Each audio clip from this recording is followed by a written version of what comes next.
Podcast is intended for mature audiences. The views and opinions expressed are those of the panelists and do not reflect in any way those of the podcast partners, sponsors, or affiliates. Enjoy. Hi, this is Michael Buffer, and you're listening to the Voice of the People. Let's get ready for Boxing Voice. Every day I'm hustling, hustling, hustling, hustling, hustling, hustling, hustling, hustling, hustling, hustling, hustling. Every day I'm hustling, every day I'm hustling, every day I'm hustling, every day I'm hustling, every day I'm hustling, every day I'm hustling, every day. TheBoxingVoice.com. You walk away with a silver medal, which is an incredible accomplishment. Can you take any pride in that? No. I don't like to lose. Now it's like I know your feeling I don't want to ever go through. He was talking about you crying and like, you go watch Floyd. Floyd was crying after he lost his life. I don't ever want to feel that again. I don't want to ever lose. Like, I'm not cool with losing. This is a TKO victory for Shakur Stevenson. He's tough. He don't take no for an answer, so I got to beat it out of him. Shakur, of course he's the truth. Teofimo not messing with him. I don't think Tank messing with him. Gary Russell Jr. ain't messing with him. Me right now, if you ask me, would I beat Floyd Mayweather back in the day, I'm going to say yes. And truthfully, really believe that. I know my body. Yeah, I know Shakur body. Shakur know my body. Do I step to you when we fought? Yes or no? No. Do we step to each other? Yes or no? No. The southpaw version of Floyd Mayweather. Oscar can't keep ducking. It's time for him to fight. It's me versus Oscar Valdez. There's nothing else to look forward to. Canelo can't get in the ring fight for him. And even if he could, I feel like if me and Canelo's at the same weight, I feel like I'll beat him. SDS Promotions. I'm one of the best fighters in boxing. What up, what up, what up? Welcome back and good morning to everybody out there. What is up? We're back. We're back. Rough start this morning. Rough start this morning. But,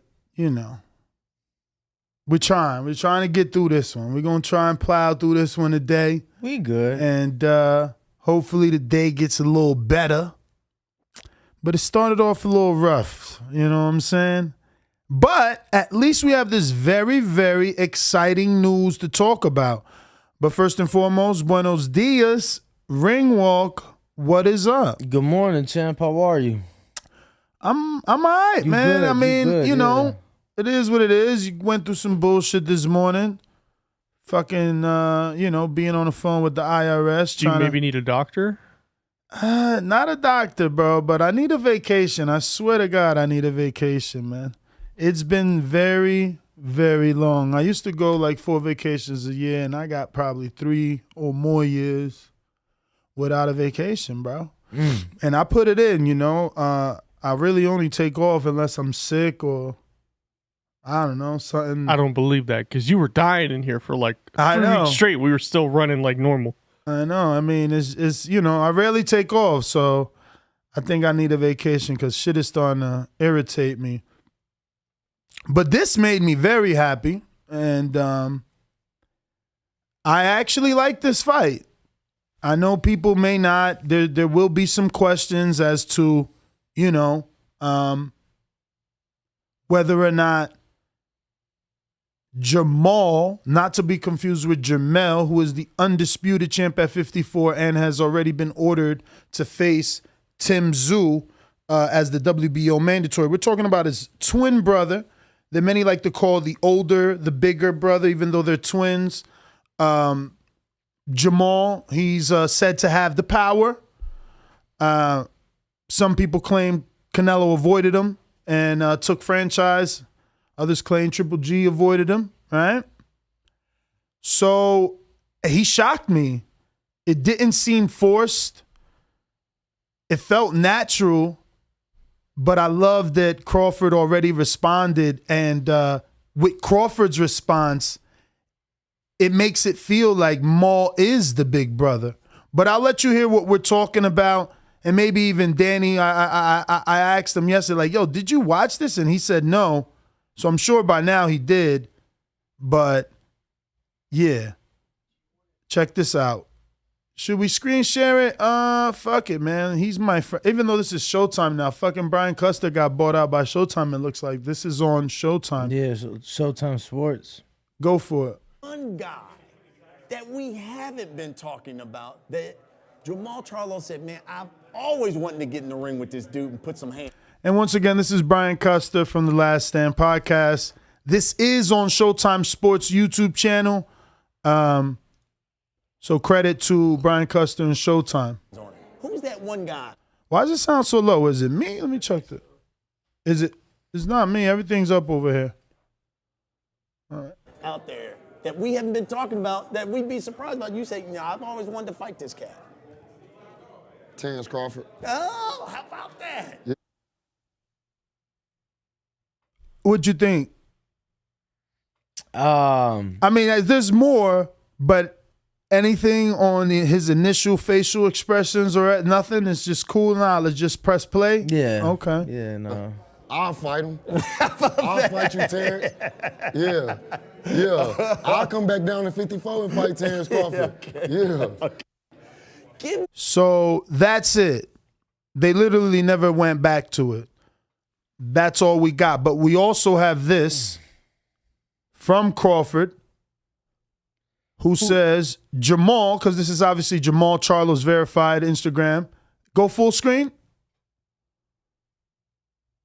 You can see there Jermall Charlo's as my cursor hovers over the future of boxing. So he's putting crying emojis. And these are not crying, like laughing out loud crying. So what are these?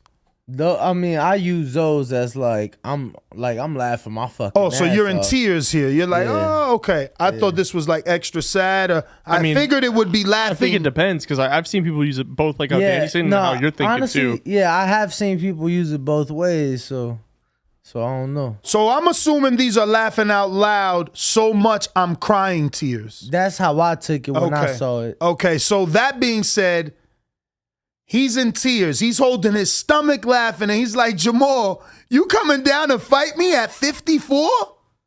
Still laughing. He says, bro, I know you would. I believe you too. But your brother's still pussy. So that to me says... With the wink face at the end. Exactly. So that to me says Jermall is fighting Jermell's battles. Now, we all know it sounds crazy because Jermell's the undisputed 154 champ. There's nothing he's afraid of. But it is my interpretation of Terrence's tweet that that's how he's taking it. Like, you a pussy, your big brother got to fight me. All I can do is interpret it. Yeah, I mean, Terrence did, obviously call Jermell a pussy in that tweet. Yeah. So for him to say that, he like, yeah, I'm in agreement with you, Ness, because it's like, yeah, so I believe you. I believe you'll do it. But your brother, basically saying you doing it because your brother won't. Exactly. That's exact. What you got there, Ness? I got some mic bites for me and you. No, there's a few left. We got like 3 ears. They're legit ears, right? Yeah, with the piece missing. Oh, off of fuck. It. These 3 earlobes. Is this the same bag I left? Yeah. Oh wow. Bro, I don't do that. This was ours. We eat it. You know what I'm saying? I ain't gonna eat it without you, but there's 3 in there. No, I mean, I left it there for you. I'm just surprised you haven't ate them yet. I'll murder these. Don't say it again. Well, let me get They one. got some grape. They got grape too. And then you could get yeah, so look, they're missing a piece of an ear. So how hard is it to get these? Bro, let me tell you, we've been looking for them. Not hard anymore, because Hardin has them. Shout out to Hardin. I'll go ahead and take this last one. Yeah, I told you to. Mm-hmm. Chill, Evander. Yeah. Yo. So, what's the poll? Should Jermall fight him? Or is Jermall capping and he can't make 54? Because the thing is, do we care? You got to care. You do have to care. You have to care. It's got to be like, nah, I don't want that fight, man. Jermall going to be weight drained. That shit ain't no real fight. Or why would Terrence fight the brother who's not the champion at that weight class. Never thought of that. I've been preparing for this show since yesterday. That shit never crossed my mind. I mean, I like the fight so much. The fact that it would be for absolutely nothing never crossed my mind. Yeah, like for me, you know, I like Maul. And Maul, obviously a 2-division champ, but it's like... Well, it was Maul that called for it, so he don't care about no belt. Yeah, but I'm saying us as the fan, as a consumer, how much... Mayweather McGregor had no belt on the line and we paid for that pay-per-view. Yeah, but what I'm saying is, like, Jermall literally has a twin brother in that same division that Terence has previously called out, who currently holds all the belts. Why would Because he says, but your brother's still pussy, so he's like, I gotta fight you because he ain't fighting me. And if I fight him and beat him, now you gotta fight me. Because now the world is noticing. Now every interview I do, I'm only fighting him because his brother won't fight me. You know what I'm saying? But when I knock him down, then his brother gonna have to fight me. Or he really gonna show the world you know what I'm saying? Like that's how he could do it. Definitely. If he on some marketing shit. Definitely a way to look at it. I don't know, I feel like something that is important that I feel many people haven't spoke on is the fact that this fight wouldn't happen for at least like, I don't know, maybe 10, 12 months. So you're saying this is only happening after Earl? Absolutely.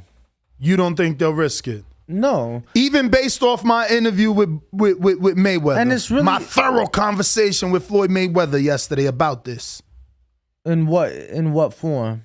In what regard? Well, remember, he started talking about ESPN and how they put out things that might not be true.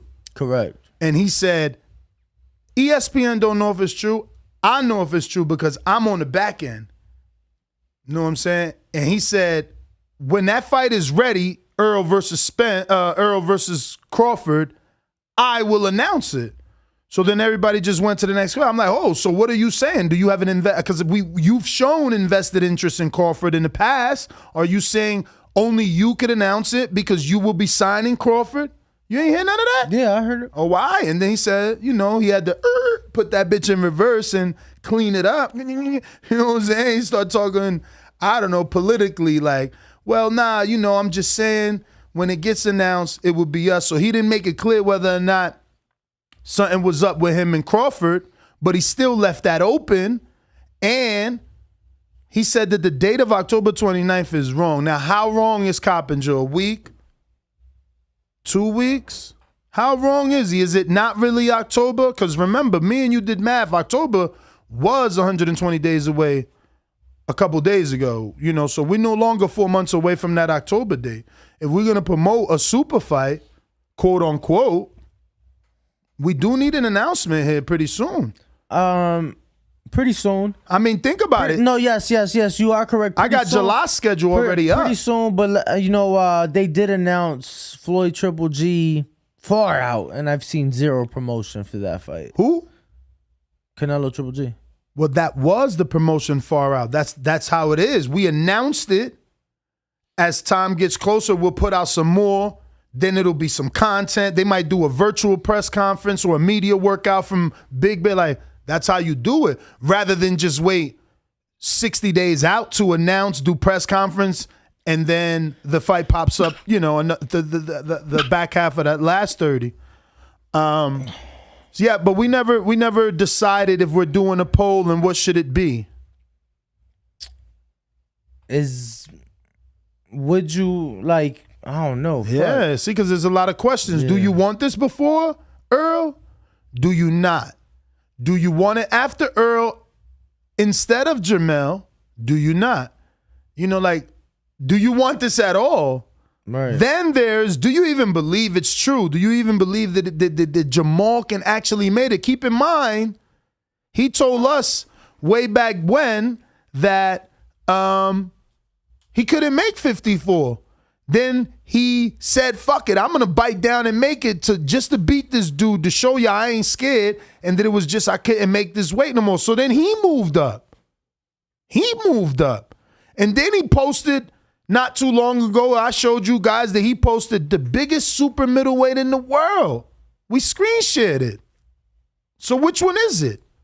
Is he the biggest super middleweight in the world, but he could still make 54, even though way back then he said he couldn't make it? Like, I don't know.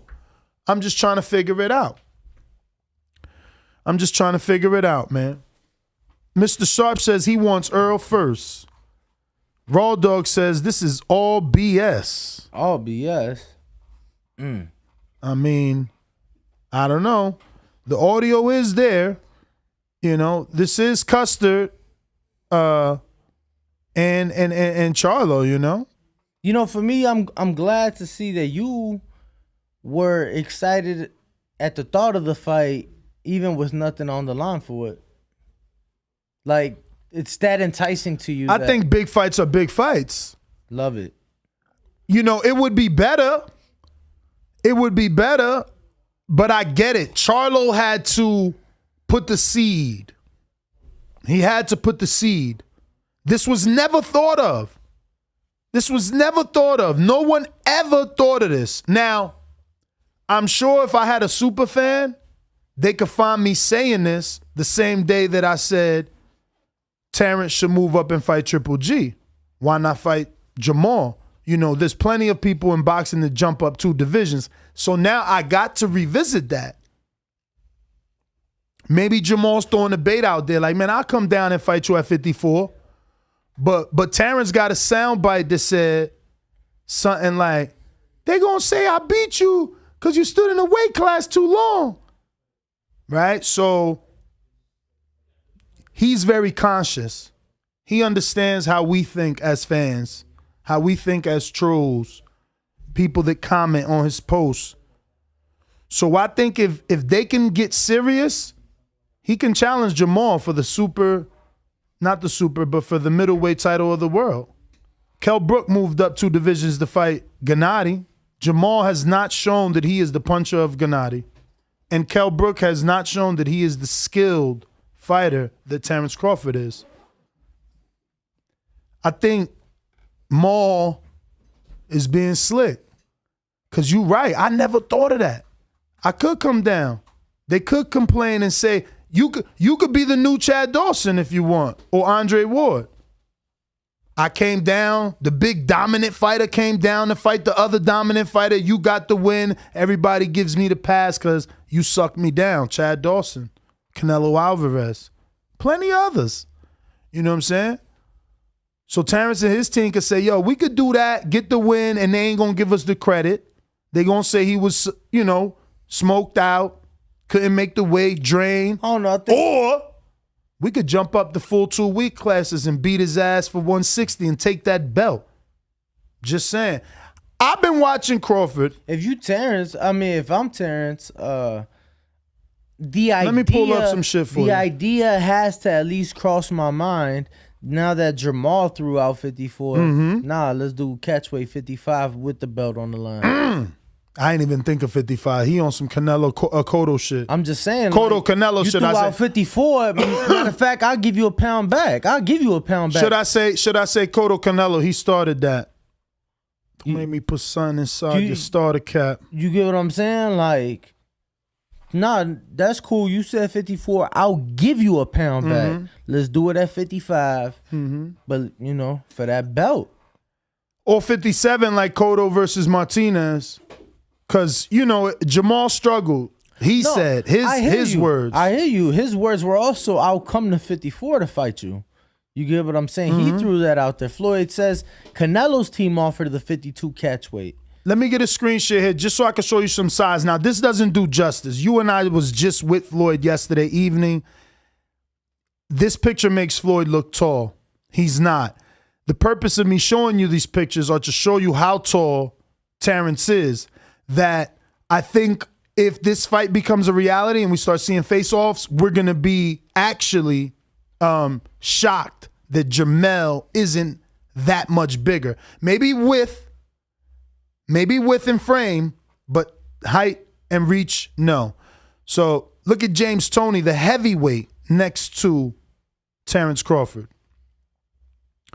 Roy Jones, The heavyweight next to Terence Crawford. The heavyweight. He's a fucking heavyweight. He's been a heavyweight for the last 15 years. Yeah, no, I hear you. But he's also like crouched down a bit. Right? Look at Marquez, who fought Floyd next to Terence Crawford. Look at Andre Ward, 175-pounder next to Terence Crawford. And this is Andre Ward post 75, so he's a heavyweight. He's a heavyweight. And he flirted with going to heavyweight for Joshua. They never bit. Mosley next to Crawford. These are all at the Hall of Fame in Canastota. Cotto looking short next to Crawford, who fought Saddam Ali at welterweight, which is the division that Crawford's in. Now look at him next to Antonio Tarver, who yes, he's slightly, tilted. So is Bernard. But Bernard, I don't think, unlike Danny, I think Bernard's nice straight up. He's actually, if you look at the feet, well, you can't see that, right? You can't even see, or you can see Bernard's back foot. So you can see that his back foot is where Crawford's front foot is. So he's slightly forward. That's why he looks as big. Layla Ali. And this is why I said, damn, is she a heavyweight? No. And I don't mean that. Come on, why? We've been saying heavyweight. He wants to laugh. I called all the other men heavyweight. I say a woman's a heavyweight, I'm disrespecting. No. I can see why, though, because, she's not a tiny person. She's massive next to him. Yeah, I mean, she's my height, so. What? Yeah, Layla's 5'10". No. Layla's 5'10". She looks taller than that. No, Layla's 5'10", but she's not your height. Yes. She got have heels on. Yes. She got have heels on. She got heels on. What she's rocking on her feet.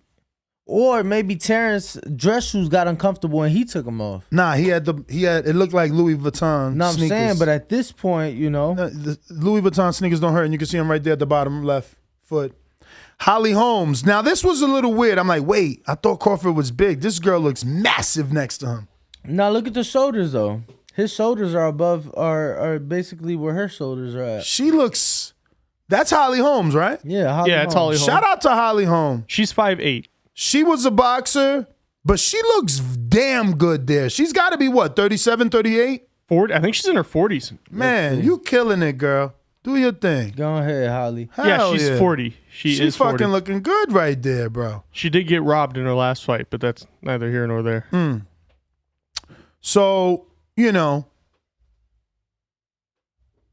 that's that in terms of me trying to show you that he can contend. Now, if we want to continue about can he contend with a big guy, we all know he spars with Steve Nelson, the undefeated super middleweight.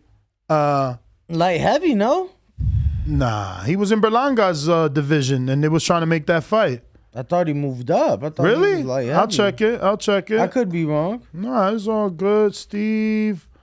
But yes, Nelson. not just him, but Rob Brandt, former middleweight champ, who also campaigned at super middleweight for a bit. We know he sparred Jesus Ramos, who's 54, but is huge. Yes, very big 54. So Steve Nelson, 17-0, 14 KOs, inactive super middleweight. Last fight at 67.5. Before that, 67.25, 67.5, 67 3/4, 67 1/4, 67 1/2. No, just making sure he's at super middleweight. All right. I mean, I'm sure he walks. And by the way, I'm being told from sources, Canelo GGG 3 media tour is soon, maybe the end of the week. So, boom, Danny, thinking they just dropped the ball. No way. Canelo got it. Listen, I guarantee you Eddie spends more money than he did on Bivol. For one, it's Triple G, and they know that there is a return. For two, they need to make the casual fan forget he lost. So there's going to be propaganda out there, heavy. Videos, interviews, all that greatness. Watch. Maybe not interviews, because then they can ask him about, tu quieres la revancha? You want the rematch? No, I'm sure he'll speak on it. No, I know, but he'll speak on it when he wants versus being open to doing a lot of interviews and being asked that question from everyone. Just control it, put it out once. Yeah, after this, we going for the rematch. End of story. Don't give Bivol too much light and shine. We shall see. We still haven't come up with a poll, and I think we need to come up with a poll before we open up these phone lines. We need to understand.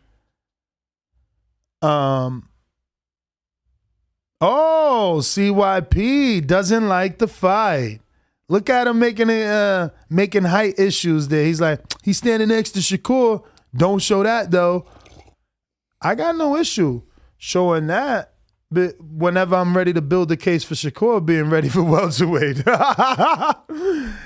Yo. What should the poll be? I mean, I think it should just be a simple would you rather. You know, at this point. Would you rather what? See? No, I think you're complicating it. What? No. Mel or Maul? Who would you rather Terence fight at 54 first? Mel or Maul? Who would you rather? Terence. And as we will open up these phone lines momentarily, just want to remind everybody to like, subscribe, hit that notification bell, because we are live 7 days a week bringing you guys the hottest boxing content. Only did two shows in the Floyd Mayweather press conference yesterday. Something light for Monday night. Something light. You see, you know who got the most eye contact in the room? Yesterday? Yeah. Outside of Floyd? That was a good one. Yeah. I mean, I say the Japanese fighter. I think Ellie. I was going to lie and say me, but then as I was sitting here waiting to give you my answer, because I did feel like my shit was impactful. And he kept looking at me. And then after my question, his whole next fucking 10 minutes was to clear up what I just said and make sure he separates himself from the Devin Haney's, the Tanks, and all those champs and distinguish that in his era, champions were different. And in this era, he could take a journalist and build them up. Where he said he could take them to? Yo, he said, fuck, like down south or some. He said, I could take a journalist. Hypothetically, I'm going to make up a state because we don't remember exactly. I think he said Texas, no? He said, I could take a journalist. I could take you in the back, a journalist. I could take you to Texas and build you up. 24 months later, you a champ. That's how many belts there is. He said, right now, and he fucked up. Nobody laughed because they scared of Floyd. He said, right now, he loved doing this. He said, right now, in the top 10, right now, in the top 10, they got 12. They got 12 champions. I said, what the fuck? And I heard myself laugh, and then nobody laughed. I said, oh shit. I put my head down because it was so intimate. It was only like 30 of us in that bitch, right? What you say? 80? 70? Nah, I mean, I would say there's probably about 50 or 60 people in the room. So believe me. But half of the people was like Kiss people. You know what I'm saying? And the other half was like, you know the type. Don't ever say nothing at a press conference. They just recording you do all the fucking work, you know? So it was just Ron from Fight Hype that spoke, Danny from TBV, me from TBV, Ellie from ES News, and then translator. Like, I don't remember another, the Las Vegas dude. Yes. He spoke. He got 3 questions off. Plus a conversation. The news guy. The news guy spoke. And then after at the media scrum, he addressed that dude like, oh, you know when I buy the team, I want you there, to cover it and all that. But I mean, even for the scrum, it was like me, you, Ron, Ellie, yeah, and that guy. That's what I'm saying. The Vegas guy. All right, so I got who would you rather Terence Crawford fight first, Jermall or Jermall? At 54. At 50. 154. So and we're gonna stick with 54, even though I threw out the catch weight, and I would prefer for. Yeah, I would prefer it to be for a belt. But we're throwing it out there because we're not putting that in there because obviously that's me saying that. Yeah. Maul though, he said 54, so that's what we're gonna go with. I just like to throw good ideas out there. So what would be the options? We got 4. What do you want them to be? I mean, it could only be Well, Jermall, right? Jermall. So you want fight Jermall. Right. Fight Jermall, not Jermall Charlo. Okay. Next. Fight Jermall. Not Jermall Charlo. Sure. And then you could even put fight Jermall, but at 55 for the belt. Fight Jermall, not Jermall. Mel, should we really open it up? Because now we're dividing the audience if we do fight Jermall at 55 for a catchweight belt. Because now the audience that still wants Jermall but wants him at 54 because that's what he said, they're divided. Because it's guys like that. You got to remember Canelo Floyd. No, Canelo should have never said it. Floyd only did what he said in the interview. So it's like, nah, bro. Why we going to do a 55 and let him gain? Not like Terence Crawford fans probably want to hold on to 54. I know. I'm just saying if you give it another pound, now you could add another belt to your collection in a division that he's never even spoke about. But that's logical. Very. But some people might just want that pound because he said years ago it was hard to make 54. They know it'd be hard now. Ensures Terrence the guaranteed win. I don't know that 1 pound would You start asking that question. If it actually ask the fighters the question, what's the hardest weight to lose? They're gonna tell you them last 1 and 2 pounds. Yeah, no, I'm just saying I'm not disagreeing with you, but what I'm saying is I don't know that would determine the victor in this fight specifically. Man, I think having a 1 pound advantage is even a mental advantage. Like it could be easier to make the weight because it's already registered in his mind. That's cataloged that it was hard to make 54. That's why it came out his mouth.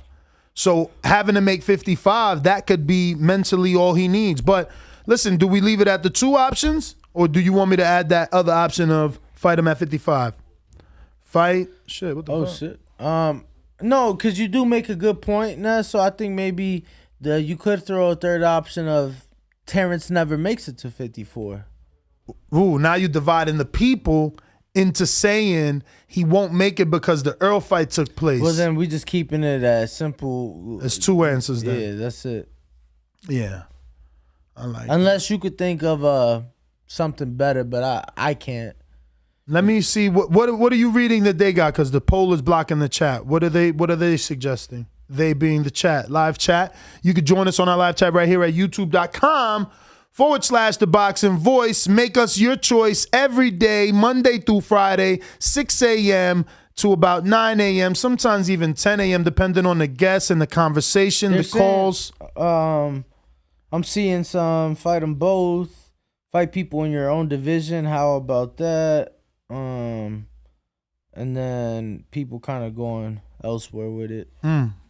I don't see why people are upset, man. Let people dare to be great. Other people do it. Canelo just did it and lost. You know what I'm saying? Let people try to do what they, consider to be great or what they deem to be great. Like, Jesus. I think that's a great fight. Yeah, I don't have an issue with the fight at all. Oh man, I think the third option has to be we don't need or want this fight. It would have to be these because you're given 2 options, so.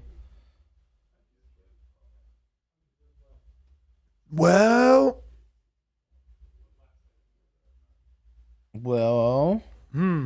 I think you're overthinking the champ. No, I'm not.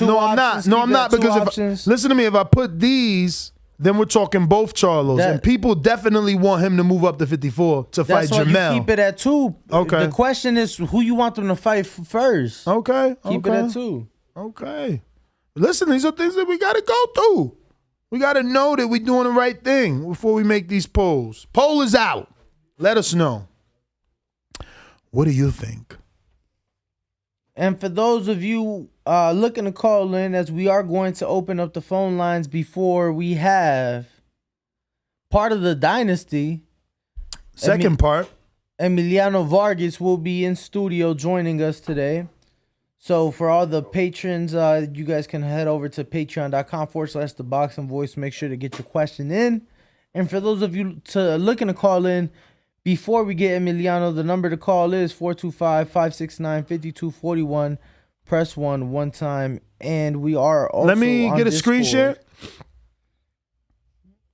I don't want to show Shakur. I want to show you how big Terence Crawford really is. Yeah, Fundura's like 9 feet tall, though. Exactly. And he don't look so tall next to Terence.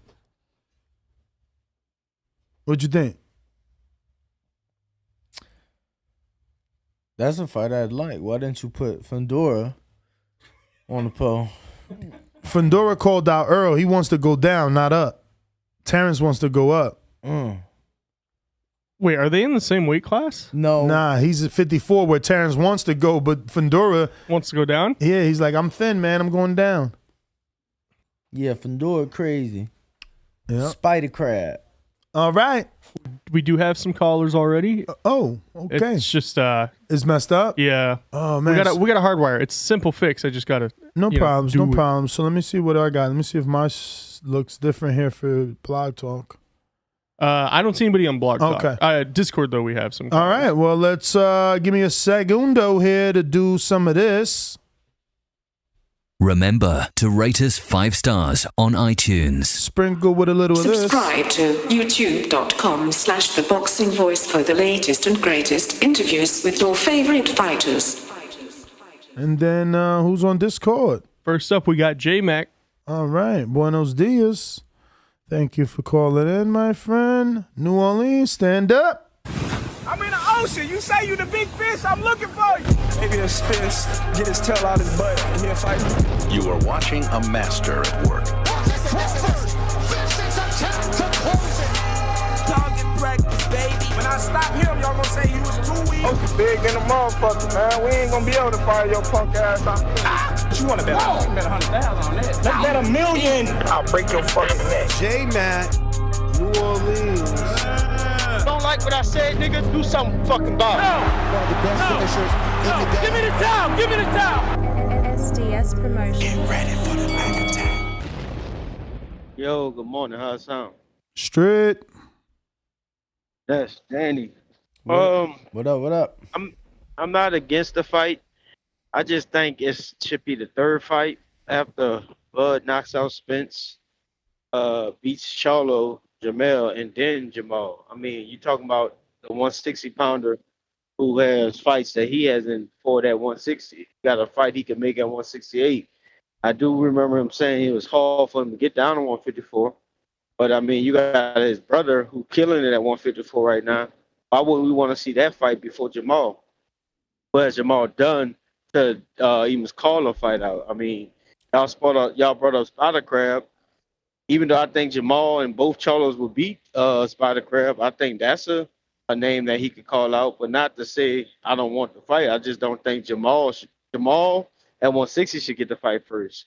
It should definitely go in Spence, then Jermall, and if Bud beat Jermall, then they could do the build up like he fighting both of the brothers. Then he could get his get back. They give him something more of a leg to stand on instead of him just jumping in front of his brother when his brother is the undisputed champion. So that's my pick. Errol, Jermall, and then Jermall. That's my call. All right, appreciate the call. What was his reason why he couldn't skip the line? Up next, we got CYP. What up?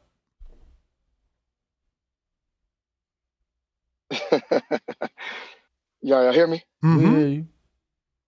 What has he done to call somebody out? from an Andrade fan. All right. Anyway, now I've been trying to tell y'all that Jermall is just as good as Jermall, maybe better. Why don't people believe this? Because the 154 division is the PBC division. 147 PBC division. 168, you can get some real good fights there. Now you go to 140, 135, not so much a PBC division. That's why Tank goes 130, 135, 140, because it's too hard to get those 3 other dudes to fight you on your terms because they're not PBC fighters. Y'all got to understand the difference. You really believe that if Jermall was still at 154 and they was sharing, you don't think them belts would be unified between both of them? There would not be no one undisputed champion if both of them brothers were in the same division because they're just as good as each other. One just had to move up to a division that ain't really fucking with them. If they do fight with him and Crawford, I would love to see the fight. But I told y'all, I got a hierarchy and Malls come before Crawford. Crawford under him. Hey, and where's my intro, man? We got to light these people up with the intro. Run that. You got an intro now? Did you send it? Yeah, I sent it to the email. Oh, okay. Hey, I see it. I need one of y'all. Y'all should listen to it first and then let the crowd hear it. Nah, we're gonna play it. We're gonna play it so you can see our natural immediate reaction. Pretty long intro there. I see. We'll see. You up there with Bougie. He said Bougie can't have the longest intro. He must have went to Dollar. He went to Dollar. He went to Dollar. You got a long intro. You went to Dollar for sure. Oh man, let me pull that up. My boy Dollar get you a full track. A full track. It gotta be Dollar. Let's say TBV intro. Let me see. What's up, Ness? What you got on the topic? None. What about you, Danny? Shit, man. Y'all lying. Y'all some podcasters. Y'all ain't got nothing on the topic. What's up, Bo? Well, fuck you then, punk. And y'all chat niggas got something on the topic? No. Yo, he got a full-blown skit. That's the Debo skit. He funny as hell. Yo, that's funny as hell. Yo, that's probably the most creative intro we got. Yeah, that's different. Who we got next? So we have J-Mac back again. If you're on Blog Talk, don't forget to hit the numero uno at least one time to let us know you're ready to rock and roll. J-Mac, Boomerang, what up?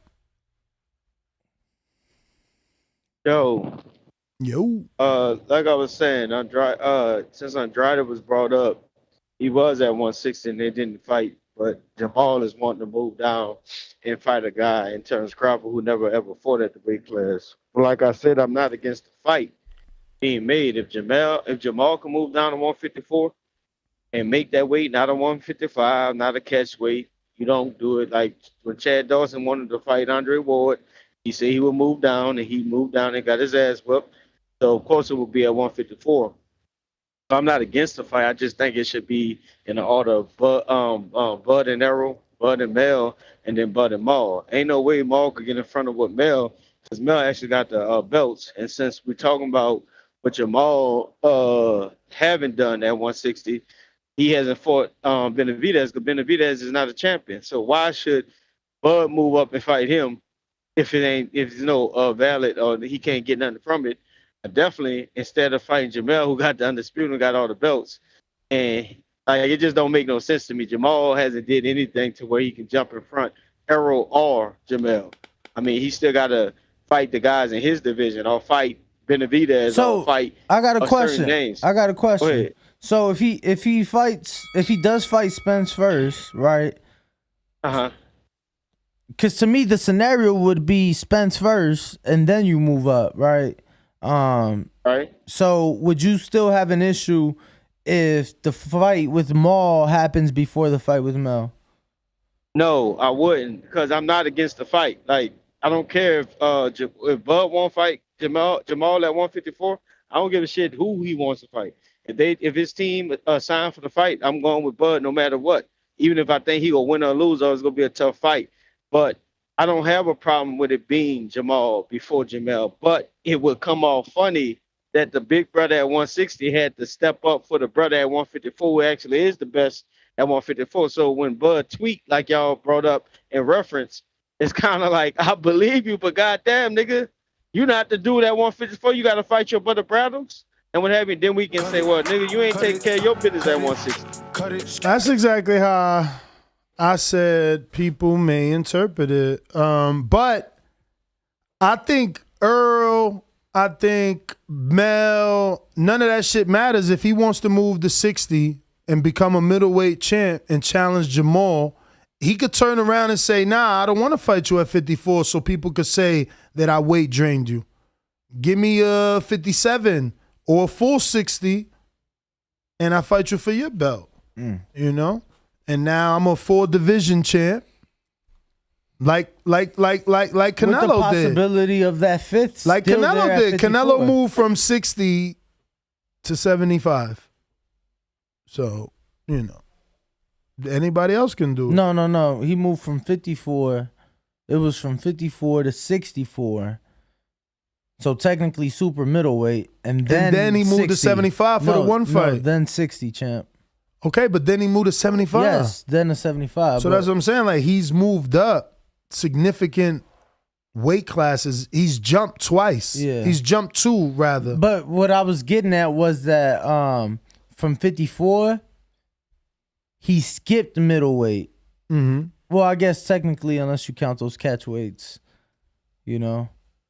I mean, he won the middleweight title from Cotto at 55 catch weight. Well, so he went from 55 to 64 and a half. I'm saying when he fought Chavez. Right. I'm saying he skipped over the 60-pound limit.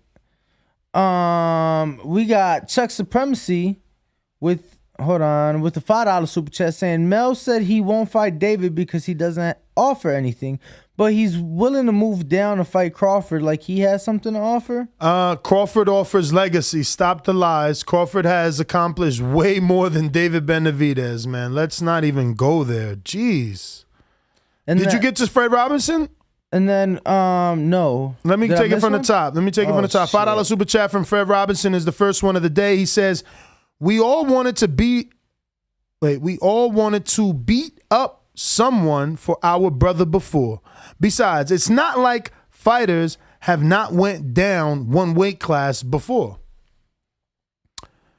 Got the Axiom with a $1.99 super chat says, Mayweather more active than his own fighters. Average boxing fan, $4.99 super chat says, why is this a topic? Maul ain't even the man at 60. And how is this any different from Fundora calling out EJ? Why would Bud fight the lesser of the twins? Crying emoji. Because, we're talking about it because Jermall Charlo did an interview with Brian Custard in Showtime. Showtime has over 1 million subscribers. When I was watching the interview, it had 22,000. What does it have now? Do you have it up? I can. Give me 10 seconds. You have to talk about it. Crawford tweeted about it. Let me get a screen share. And as you can see, he's got 3 crying emojis. Says, at Future of Boxing, who is Jermall Charlo. You coming down to fight me at 54. More crying emojis. Bro, I know you would. I believe you too. But your brother's still pussy. Wink emoji. So, we got to talk about it. 2,500 people liked it. 198 50K. people quote tweeted, which means 198 different people used this tweet to start a conversation, and 406 retweets. And I haven't even partaked yet, so let me give you one of those and one of those. Feel me? So it has 50K on Showtime. Mm-hmm. And then 640 on The Last Stand. 640 views. Yeah. Okay. So that is 50K. That's 30,000 more than when I seen it yesterday. That's it's growing some legs, I'll tell you that. Yeah. And for anyone just tuning in, I'll let you hear what we're talking. Out there that we haven't been talking about, that we'd be surprised about. You say, I've always wanted to fight this cat. Terence Crawford. Oh. Now the question is there anyone out there that we'd be surprised about that you'd say, I always wanted to fight this cat? He chose to say Terence. So when you say why, that's why. He wants to challenge himself. He sees something in Crawford. He sees some skills, and he wants to challenge himself. That being said, let me tell you something, champ. Tell me. You didn't finish watching that Shakur $1 million worth of game, did you? Not completely. I told you after the dumbass. Yeah. I cut out. So let me tell you, you did finish watching it then. Because whoever edited that fucked up and just inserted the shit on the back. So it's like the same shit all over again. Oh, so when it starts in the beginning, it's looping? It's not finishing? I'm saying after that long ass ad you was talking about, maybe 2/3 of the way in, everything after that is the shit from the beginning. Oh, wow. Yeah. Okay. Well, at least the first couple minutes, because I was like, wait, this is from earlier. And then I thought maybe they were recapping, and they weren't. And then I kept watching. So I watched maybe for 5 more minutes, and then I was like, yo, this is all like the same shit from earlier. So unless they figured it out after, but yeah, man, I was like, what the hell? I thought they was going to give us some more gems. That shit was hilarious. I enjoyed that. Yeah, man. And it was a good interview. I seen the way you were laughing, and I told you how I was laughing. They're good. Yeah. But you see what I mean on how they had like the couch set up and it was just a more comfortable. Yeah, but they're both in great shape, Danny. That's why you don't even Shakur took his jacket off. There's no stomachs there. You and I can't be on a couch. Like, let's stop the bullshit. You know what I'm saying? By the end of summer we can. Maybe. By the end of summer we can. But Austin, who we got, man? We got Hawk in Maryland. What time is it? Hawk time. Uh-oh. What time is it? What time is it? What time? Hawk in Maryland. Tommy, I can knock you out now. Holy shit. Holy TheBoxingVoice.com. Great show. Yes. Dan and Brandon. I'm out. SDS Promotion. Yo. All right, what's up? TVV. What's up, Ringwalk? What up, Hawk? Yo, Ness. What up? Hey, too. Well, I saw some of that Terence Crawford thing. I see Terence Crawford said he said he's going to 160. So he said he don't mind going to 160. So I mean, if you're gonna make them fights, yeah, I like to see them. They all need them names. Go ahead. If Canelo can jump up and fight different weight classes and be recognized, like that's what's giving him so much glow, then let Terence Crawford do it. If he fights Earl Spence first, when he goes to fight Charlo and them, he's gonna have a loss. So that's the only difference. I just think he'll have a loss on his record when he go to fight Charlo if he fights Earl Spence first. That's about it. Other than that, yeah, go fight both of them. Shit, I'd love to see it. Hell yeah. I'd love to see it. But what I'm about to say, that's what I wanted to ask you. I see Floyd say Jake Paul and Andre Ward might be getting it in. He said he talked to Andre Ward, and Andre Ward said he was interested in something like that. But it was just talks. Oh, okay. We don't know what's going to come from it. I mean, maybe that's what Ward need. Once you get that exhibition in, you send me back into shape, and then he could probably get all the way back in the game. That's what I'm talking about. That might just shake the leaves and get the cobwebs out. Then before you know it, Andre Ward talking about Canelo and whoever else out there. So yeah, I hope he do get out there and get a little exhibition in. Not so he could just beat up Jake Paul or nothing. I just like to see him back in the ring. And then but Jake ain't taking that fight. It might be Logan. Maybe Logan takes it because he's more of the exhibition fighter. He ain't really trying to get a fight. Jake out here trying to really have a career. So I don't think he gonna jump into no war fight. It ain't even worth it for him. The money might be. Oh yeah, the money will be there. And also, the younger brother's bigger. He's like 200 something. So he would be in more of the weight class of Andre Ward. Well, it looked like he about 190. Yeah, 190. I want to say. Yeah. So, but I appreciate it. Who next? Great show. Out. Actually, I got some callers on Blog Talk. Let me get to. Get your ass in the ring and Ain't no swing, hard man. button. Boxing motherfucker like this. BoxingVoice.com. Hey, Daddy. Boxing thinking man's game. This $1 bill. Skill. Up here. You gotta be out think a motherfucker. That's what we're fighting. BoxingVoice.com.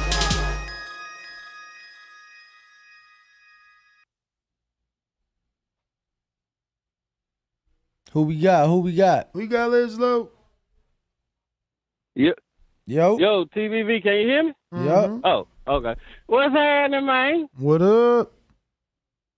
Everything, Coach. Hey, man, I was one of the first start this call out by saying I love when Jermall give interviews. That boy be putting his foot in his mouth so much, but the shit is comical. I like Jermall, shout it. So this is the only way I would like to see that fight. I ain't got no problem with the fight.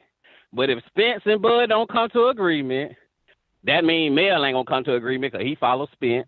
Then I guess we can take the Mall fight. But you know how we want it. We want Spence. We want to go in order. Spence. We want Jermall. Jermall, man, nigga, you got people to fight, bro. Go find somebody to fight, dog. But if you want that Bud action, come on down here to 54. And 55 ain't bad neither, because then that way Bud can get another title. So I get him the pound. Ness, you say us Bud fans don't want to give him a pound? Get that nigga the pound, man. Let's run this shit, man. You know I'm all about this right here. So shout out to the boxers, man. Shout out to everybody. I'm out there count. Let go, Bud. Appreciate it, Liz Low. Thank you for calling in.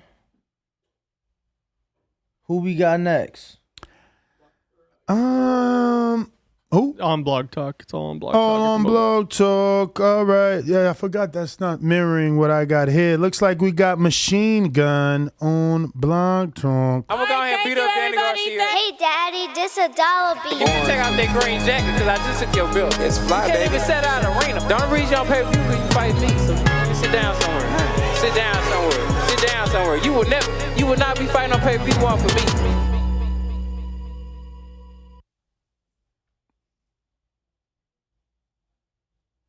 You got on mute, Ness. What? I am. Slow down, Yo, what up? fams. What up? This guy over here. What up? Morning. Man, at first hearing, I didn't like the thought of it, and then I kind of sat down on it and rethought about it, and I kind of do like the thought of this fight. But I like Danny's idea of, get him to come down to 55, that way you can get a middleweight belt out of it if you do beat him. But at the same time, it's a lose-lose for Maul, because if you lose to Crawford, that looks bad on your career. But if you beat Crawford, the public's going to say you were picking on a welterweight. I don't think it'd be that bad. I mean, it'd probably be Ain't nobody say GGG was picking. I'm sure it'd probably be his best-selling pay-per-view. I mean, but they said Canelo was picking on Khan when he brought him up to fight for the middleweight belt. And they did 600,000 pay-per-views too. Which I get that too. I'm just gonna say the casual general public would say that he was picking on a welterweight. Why didn't he fight Andre? Why didn't he fight Benavidez? Even though Crawford does bring more for a Charlo legacy, that's just something that the public would say. Not a general hardcore stance, but the general public will say, oh, he fought a welterweight. Just like where Earl fought Mikey, oh, he fought a lightweight. It would be the same.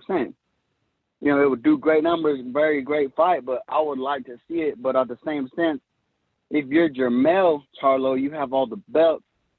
Like you're gonna keep having this sense of, oh well, Jermall is gonna have to keep fighting these dudes. He's taking your fights for you because you don't want to fight him. Granted, Bud going up would be the best thing, but if you're Bud going up, if you don't really get a Maul or a Mel, you wanted to fight Danny, and Danny's up there. Why not try to pick a fight with Danny, because that's the fight you wanted at 47.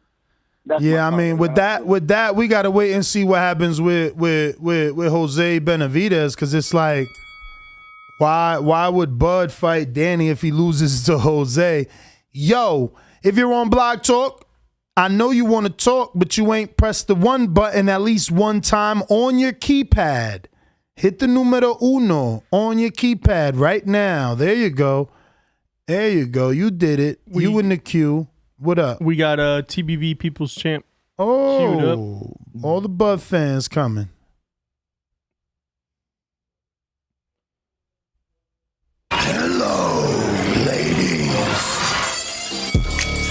Anybody that knows me know I've been a player, whether it was in Alabama, Ohio, or anywhere around the globe. TheBoxingVoice.com. I've been smashing Telly Swifts, man. I didn't have to become a millionaire to get that caliber of woman. One of the people's choices, one of the fans' favorites, a guy that can galvanize this crowd such as myself. He's too ugly to be the world champ. The world champ should be pretty like me. The AJ of trucking.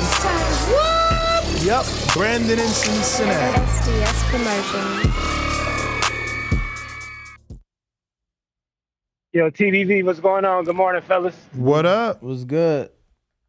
Just piggybacking. I don't know how deep y'all got into the Shakur interview, but it's a funny segment where Wallow ends up calling Danny Garcia.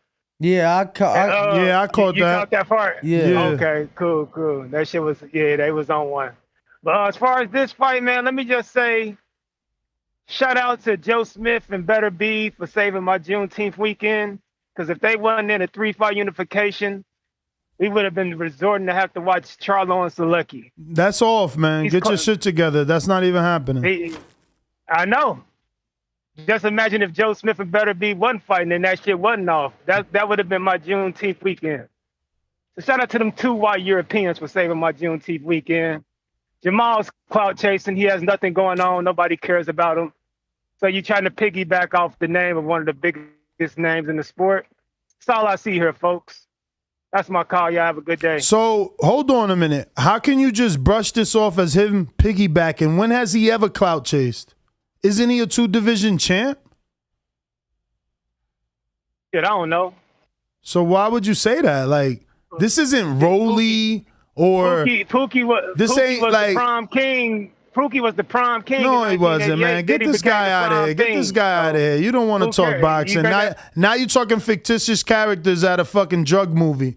You know what I mean? What the fuck does Nino Brown and Pookie got to do with Jermall Charlo? Like, the fuck? Like, come on, bro. If you want Blog Talk, press the number 1 button.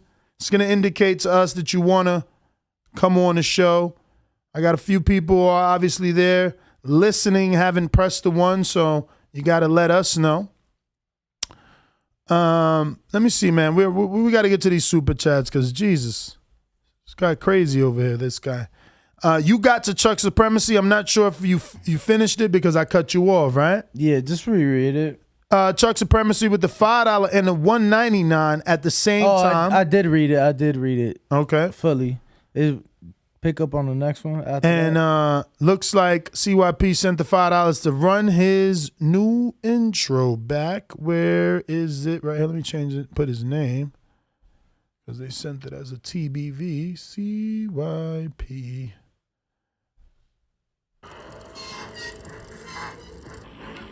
What's up, Ness? What you got on the topic? Nothing. What about you, Danny? Shit, man. Y'all lying.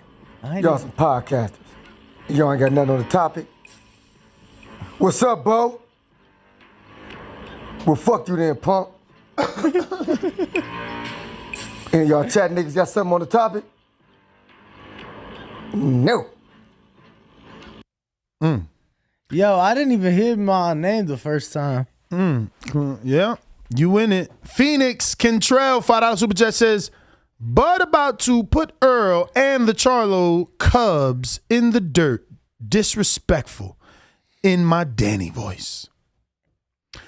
All right. Which Danny was that? Yeah, I don't know. Is it you? Let me see where we at with the poll. Oh, wow. 81% said fight Jamel, not Jermall. And 19% said fight Jermall, not Jermell. Damn. That didn't go well. I mean, the question is the first fight.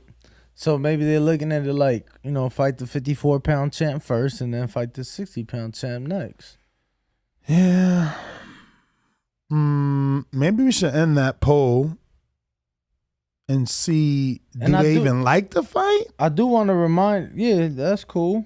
I like that poll. I do want to remind everybody that we will be having Emiliano Vargas That's right, part of the Vargas dynasty in studio here, joining us live in 15 minutes. So if you guys head over to patreon.com/The Boxing Voice and you're a patron, you can definitely get a question in for us to ask Emiliano.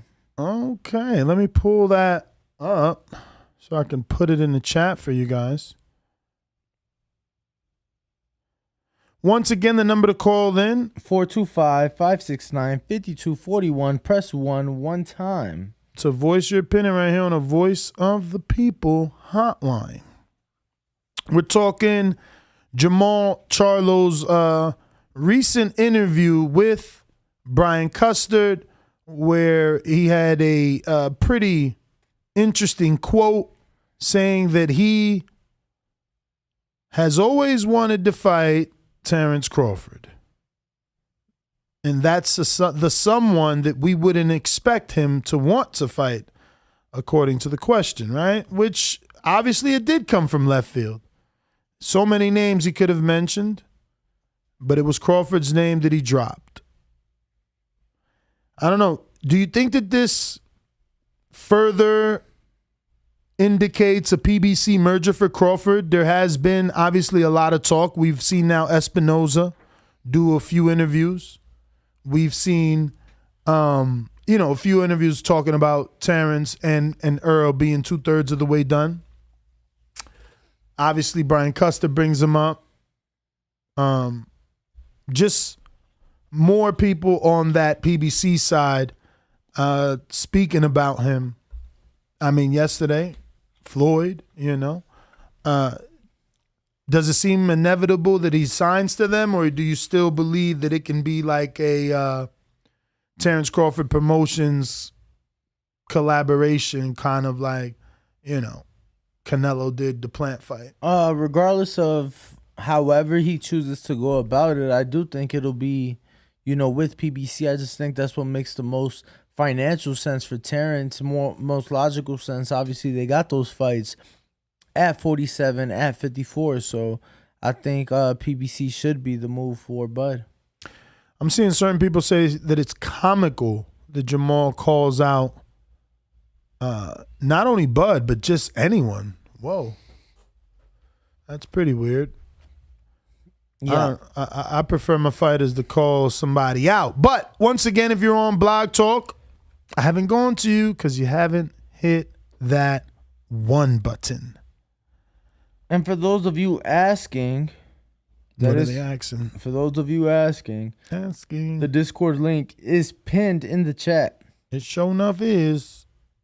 Have you, we caught up with the super chats? Because we got a new one. Let me see here. Yeah, that is a new one. Okay, Jaime Nieto with a $4.99 super chat saying, Jermall needs to fight David, Andrade, or Plant.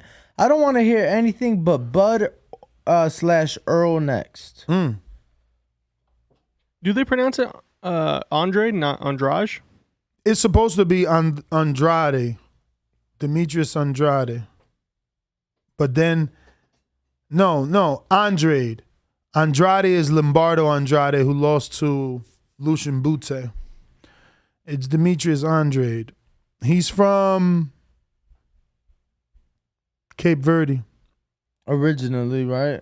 Mm-hmm. I know, resides in Rhode Island, right? Rhode Island, Providence, Rhode Island area. So, and I quote, Earl Spence, hell of a fighter. Terence Crawford, hell of a fighter. I seen, if I'm not mistaken, someone threw out a date or a month, Mayweather stated. And he says, not true. When it's true, y'all hear it from me first or from Fight Hype. And I quote, it's so many things that I can't really talk about. I'm not going to talk about. Just because I love ESPN, they have boxing writers and they are paying them doesn't mean they are right.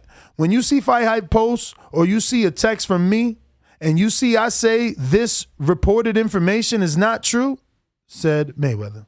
Actually, reported information is the editor's bracket. But he was discussing a tweet that we did a show on. couple days ago, if not a week ago. I don't even know when that was, but might have been longer, honestly. Yeah. And he goes on to say, and I quote, "This is no different than when Amir Khan was saying me and Floyd just talked about doing an exhibition. That wasn't true. Amir saw me in the lobby of the Armani Hotel in Dubai, and he said, get on a video with me. And he was recording. I talked. Next thing you know, he said me and Mayweather talked about doing an exhibition, which is not true. So, this is Mayweather's quotes to yesterday's press conference that me and Danny attended where he, came at Coppinger, right? Because it was Coppinger that reported that the fight was to be done in October 29th, and he's talking, obviously, Spence versus Crawford. So that's when I doubled down and asked him, like, are you saying that only you would be giving the announcement because you are now involved with Crawford? You did show interest in the past. So he didn't make that clear, and he didn't say that he wouldn't. So I know when we talked to Bernie, Bernie said he didn't know about it. But what is your thoughts? Obviously, we had the tweets from Tank, how he was unhappy, but all of a sudden now he's back to being happy. And Mayweather doubled down. He said, me and Tank talk every day. Me and Tank are happy. It's the media that try to get between us, but I love you, Tank. Keep doing your thing. Like, that was pretty cool. And don't get me wrong, he said the same thing about him and Broner back in the day. I don't know if you followed Broner's career tightly, but he had this same fight hype video saying that Broner lets the media get to him. I remember. That being said, Chick Chickarelli, go ahead. $4.99 super chat says, I'd rather see Jermall fight David Benavidez, but he won't because he's a punk. If you're playing intros, what happened to the one I sent it? I don't know, bro. You gotta call in to get an intro, but let me see if I have yours pulled up in the caller's queue. Damn, I need to get me an intro, champ. I ain't even got me an intro. Why? I don't know. I've been lazy for real. Sensational. You need to get one, bro. I know. But I just want to remind everybody, in a matter of minutes, we will be having Emiliano Vargas live in studio.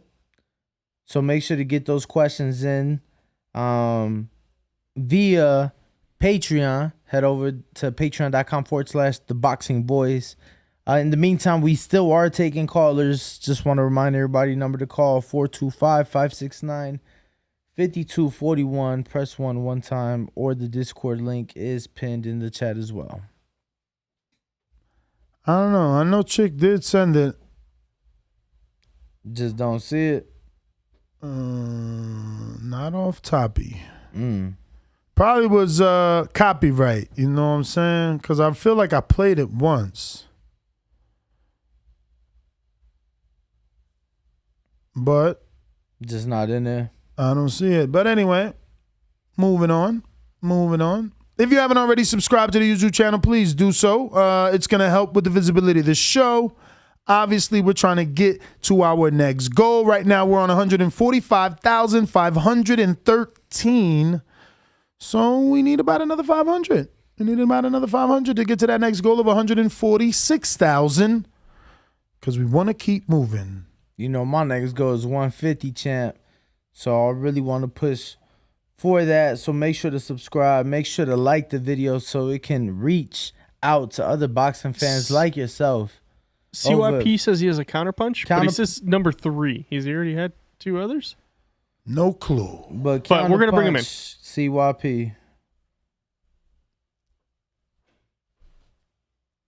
Yo. Listen to this, man. I hear a lot of people, I see a lot of people calling Charlo a bitch and coward, things like that. Okay, cool. He's so scared. But y'all on a call-in show every day for years ain't never called in. Why do you stop worrying about another man's fears and face your own? Pick up the phone. Call in. You probably can save an African kid today for $5. All you got to do is call in and get the heart. Don't call another man a coward when you can't even use your voice, but you're crying about another man using his fist. My man moved up to 160 and Canelo's belt. Canelo's belt, you know what Canelo is, said, I'm waiting to fight this dude, but I'm scared of Benavidez. He offered Triple G not 40-year-old Triple G, the other Triple G who knocking dudes out, offer him to fight, but he's scared of Dave Benavidez. I just find it funny. Some of y'all need to cut it out until y'all can call in. So let's get it. I got about 100 of y'all names. When 100 of y'all call in and give us your voice and let us know you saying it with your chest, I'm going to text and call Charlo personally and tell him, hey, man, go fight Benavidez. Because finally, the cowards have spoken. CYP out. All righty then. Just yo, did you play that video that I sent you about the training coaches, the boxing coaches? Ness? I didn't play it. Yo, you should pull it up. I think it's not. I mean, all right. You didn't find it funny? No. Oh. All right, then if you didn't find it funny, then why play it? No, but I mean, who am I? Let's see. I found it funny. I know. That's why we're gonna play it. We'll see. Might have to do a poll. Uh-oh. What up? How you doing? Very important call here for the champ. So I just wanted to know if you was gonna let us fly out. Ennis, I know that my guy talked to you at the last fight. Bozy Ennis on the phone. What fight you was at, Danny? Who's that, Bozy? Yeah, it was when Boots fought Castillo. So when Boots fought Castillo, you had talked to Danny Alvarez, and he had talked to you about flying Boots out to our studio to get him on the show? Yeah. So do you think it's still possible? Yeah, we trying to get the one and only Jermall Boots Ennis, folks. We told y'all super chats is to fly these guests out, and that's exactly what do you think the schedule will be for the rest of the this month? Could we fly out there maybe? Because we're in Vegas. Well, we intend to do. See, now we might be going to Philly. We was just talking about it yesterday. All right. So, I'm going to check out some flights and get back to you. We're going to check out some flights and we're going to get back to Bozy. All right. See, thank you. Y'all don't get it like good. this. I'm live right now, but I seen you called. I had to take it. Yeah, we live. We live on the phone with Bozy. Shout out to Team Menace. All right, so so I was just narrating. So he basically said yes to both. So we got to see what makes most sense. But they do have some fights, and he's training. Not his fight, but Ennis. He said Ennis trains a couple kids, and they got some fights coming up. Okay. So that he'll talk to him to see what the schedule is like. Okay. But if we want to come out, he said that would be obviously better because they got those fights. Well, shout out, champ. Shout out. Obviously we working. We using that super chat money for exactly what we said, So whether it be getting Boots in studio or maybe making a trip to Philly, we're gonna make it happen. We got a brand new caller in Chicago. Oh shit, hold on. Let me see the number first. Chicago, who in here? Man. Oh, we good. Yo, you can hear me? Yes, who's this? Hey, this is Unknown Known from Chicago. Unknown Known. Yeah, I don't know, man. It's not, I don't know, it's just my, I don't know, I didn't switch it up. But look, this is what I kind of want to say, right? Want to give a big shout out to Danny, because, he's from the Chi. I see him doing your thing. Shout out. You doing your thing, man. Hey, I'm new, man. I just kind of stumbled on this because I'm a big boxing fan. And I'm into like UFC, boxing, and all that good stuff. But right now, boxing got the fights, This is my thing. I think personally that Benavidez should fight Caleb Plant. And Crawford definitely is going to fight Spence, and Crawford's going to get the win because Crawford got way longer arms, bigger fists, and that motherfucker could crack when he wants to crack. And I think Spence is just going to take those punches, and he's going to get hurt. And the fight to make with Tank, I think Tank is above everybody. And I think y'all going to get on my ass when I say this one, though. But I think that maybe Ryan Garcia could probably give him a run for his money because he's so tall. He got power. He got power in that speed. And I think he takes out both Haney and Shakur. I think so because when Tank and Garcia, when they be fighting, they be fighting to win, to hurt you, to knock their opponent out.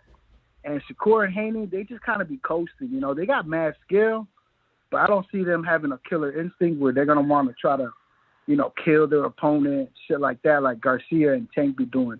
I think Teofimo Lopez kind of fell back. You know, Lomachenko's up there. I would like to see Haney or Shakur fight Lomachenko or even Teofimo Lopez. Cambosa's a joke.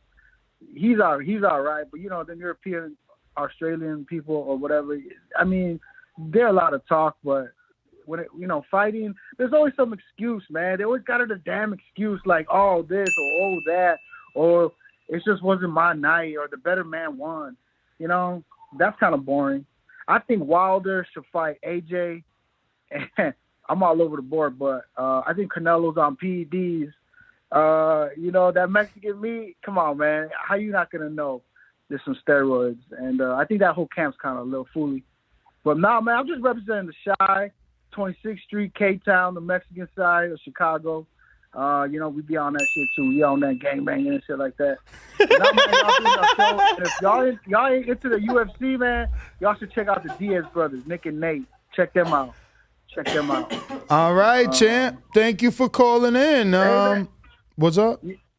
Hey, thanks for taking my call, man. I love you. Nah, of course. Y'all, man, y'all be doing y'all thing, bro. I be looking forward to y'all talk shows and shit like that. I got you down. Man. I got you down for next time you call in as Unknown Known from Shy. Cut it. All right, champ. Cut it. You got it, baby. Great call. Thank you for calling in. You know the number to call in, 1-425-569-5241. Press 1 one time. Voice your opinion right here. Voice of the People hotline. You see, it is the voice of the people. There is no equal. You can call in from anywhere and give your take. You know what I mean? We got Will in New Jersey. What up? Yo, what's good, man? Hey, yo, I ain't gonna lie, man. When I seen this headline, I felt two emotions, man. I was pissed off and I was afraid, all for the same reason. What? Because we gotta ask ourselves. Listen, we gotta ask ourselves, do we really want to see this fight? Because if this fight happens, we can kiss Crawford Spence goodbye. You know why? Because if he fights Jermall or Jermell, whichever one, and he beats, now he has to fight the brother. Can he beat both of the Charlo brothers to get the Spence? No, I don't want to see this fight. We've seen this happen before when they drag out the scenarios for whatever the politics, whatever, this is scared, whatever the reason may be. We've seen this happen before with Pacquiao, Mayweather, and we got that fight 5 years too late, man. I don't want to see this. We want to see this fight, both the fighters in their prime. No, we don't want to see Charlo and Crawford. All right, brother. Thank you for calling in, voicing your opinion. We got Bones 13, not to be confused with Bones Adam Jim here in Vegas. Shout out to Bones. He says, just showing y'all some love. I've been watching y'all for 2 months now, and y'all my daily morning podcast in the mornings. It's Mando to listen, 100 emojis. Shout out to you. Truly appreciate you choosing us to rock out with every single day. Nah, yo, I just want to let it be clear for those of you asking in the chat, not my people. I'm actually not from the Mexican part of Chicago, so I'm from... You lying. I couldn't tell.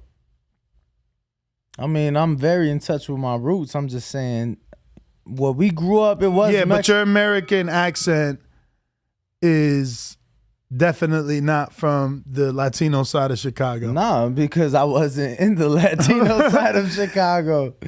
If you're on Blog Talk, I haven't gone to you because you haven't pressed 1. So, yeah, man, you know, if you're like, bro, how many freaking people? That's what it is. You haven't pressed the number 1 button. The number 1 button indicates to me that you're ready to rock and roll, which, you know, then I go and I click it, bring you on the show. That's how it works. So, what's up, Austin? What you got? See you in we got posture to speak. We got some Discord callers. Uh-oh. We got Sony Woods. Oh, Sony. Where is Mr. Sony's intro?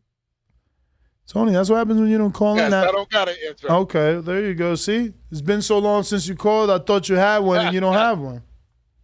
Nah. Hey, yo, Ness, do you still got your old Cash App Ness GTO? No. Nah, man. They shut my shit down. Okay, it's the boxing voice at number 1. The boxing voice 1. The boxing voice 1. All right, so Ness, I'm gonna slide you $10 on the number Cash App. one. The number one, not the word. So the boxing voice spelled out and then the number 1. It's on the screen, but go ahead. All right, okay. So I'm hoping you guys can get to all this. All right, so first of all, Terence Crawford and Spence. Now, I got to go back and listen to the rest of the show because I don't know if you guys touched on this. I literally just seen an article where I thought Terence Crawford and Errol Spence was in the last leg of negotiations to having the fight set up for the end of the year. So what happened with that? If you can answer that for me. And another question was, I would like to give or formally, just officially, just say my sincere apology for that dumbass fucking post that I put on Instagram with my man that died in the ring. That was stupid of me to put that post up there before it happened. And I think you know what I'm talking about because I tagged you on it. And so I wanted to apologize to anybody that's seen that post. That was ill-advised of me. And the third thing is, Thaler's got with me about a week or so ago, really wanted me to set it up on boxing bars again.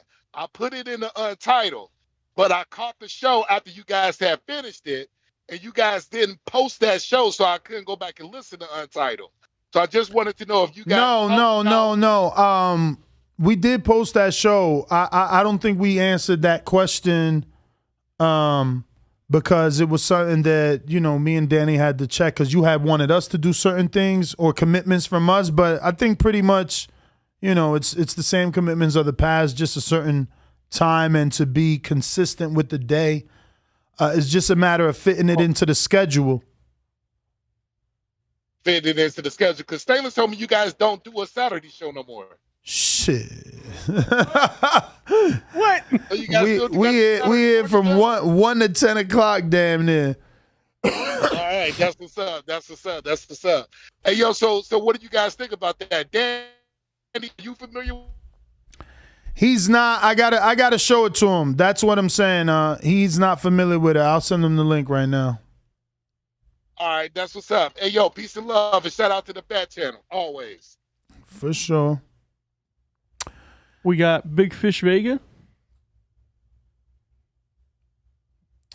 I got Chastity Abel says $5 Cash App says happy 7th birthday Noah aka Young Shina.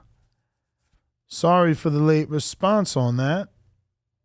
One of our 7%. Shout out to you. You said who? Big Fish Vega. Big Fish in Florida. Let the little fish go so that we can catch the big fish later. I'm the big dog at the welterweight division.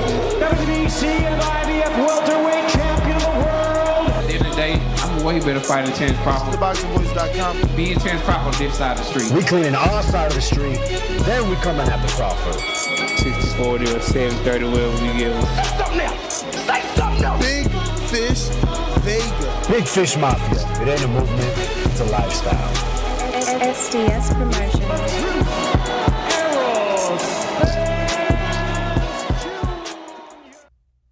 Good morning. Can you hear me? Yes, sir. Man, it's hot as shit over here in Florida, man. I think I heard you mention about the heat in Vegas, man. How's that compared to over here? I haven't found it to be as bad as people say yet. Obviously, I'm not in August, but it's different than Florida. Florida is make you sweat heat. This is just hot, like oven heat. But it's like I was telling Danny that yesterday. I'm like, every now and then we'll get a breeze. Like in Florida, you only get the breeze if you by the ocean. Right. Yeah, way different. Shit, man, I'm ready to fight the heat. But tomorrow I'm leaving. I'm going back to Jersey, man, for a week. But I'm headed to Somerville, which, you know, ain't nowhere near Newark or Elizabeth, where I was born. Way different out there. I don't know if you've ever been around that part. But to the topic, you know, it's not really in my top 3 or 5 for either fighter. I mean, if they can get it done, why not? Of course, first Crawford got to fight Spence, take that L. And, you know, if he wants a little retirement fight, you can fight either Charlo, both Charlos, same night, twice in 1 year. I don't give a shit. We got to get the Spence versus Crawford fight done. I really wish Jermall had this energy for somebody like a David Benavidez who's been going back and forth with, or, you know, he keeps saying he wants to fight Canelo. Well, have the energy for a Caleb Plant, even a fucking Anthony Durrell. Shit, throw Andre Durrell in there for all I care. Yeah, I mean, they did ask him who he wanted, if it was someone that we don't speak of. So I won't try to give him too much, anything. But, I mean, like I said, I wish he had more of this energy for the dudes in and around his weight class. But, yeah, I'll be fine to see it. I'll be paying it. I'll pay for it. That's all I got, man. Appreciate y'all. All right. Thank you for calling in. Once again, the number to call, 1-425-569-5241. Press 1 one time. Voice your opinion right here on the Voice of the People hotline. If you're on Blog Talk, don't forget to hit the numero uno. Yo, first of all, let me say, I don't pay showtime to see you all there, not even putting a goddamn motherfucking effort. If I want to see two motherfuckers just fight, I pick up a fight with somebody in the street. Don't need that shit. You don't love that sport, my dude? Just move along. Gone. Fuck you. Next, what a great show. Thumbs up, donate. For him. Us. Georgie, what up? Hey, yo, what's happening, people? Listen, man, what the fuck Crawford is torching motherfuckers out here, bro? All type of mixed signals and shit. Fucking a month and a half ago, it was a Spence go. Yeah, we going for Spence. Now these men taking all type of pictures with other fucking people that not even in the fuck. Are you fighting fucking what is that nigga name? The Inferno fucking Tower. Why they took that picture? Yo. What do you mean? Is Crawford fighting him? Are they not together in a picture? Yeah, at the Hall of Fame. I don't mean they fighting, bruv. But I don't know, baby. Seem like planned to me. Seem like these. I mean, I understand that they got to keep the people, you know, involved and hype and this, that. You fighting this, you fighting that. We want the Spencer fight. If the Spencer fight is not happening, fucking give us something. You fighting Charlo. You fighting who the fuck you fighting? Who you My talking nigga, about? You 34 fucking years old. I'm talking about Crawford. Well, he's at 2/3 of the negotiation done with Earl, bro. What's going on? He just fought Sean Porter. Of the podcast fucking Mayweather shit. 5 years in the goddamn making. I don't know about 5 years. It's gonna happen this year. I don't know about 5 years, but it definitely is gonna happen this year. It's definitely gonna happen this year. Don't lie to me, man. I mean, that's what it looks like, my friend. Anyways, I hope it do happen, but I kind of mad at Crawford because it's like virtual signaling and this and that. And they got pulled the trigger already on that shit. Tired waiting. Anyways, everybody out there, support the channel, donate. Shout out to the USA, the UK, the world. Got to be out. All right. Danny, check your messages. Yeah, so they're saying Emiliano is coming in about 15, 16 minutes. So we'll get him at 8 a.m. Blog Talk, if you haven't pressed the 1 button, I can't go to you. Looks like we got a few people in Toronto, the BX.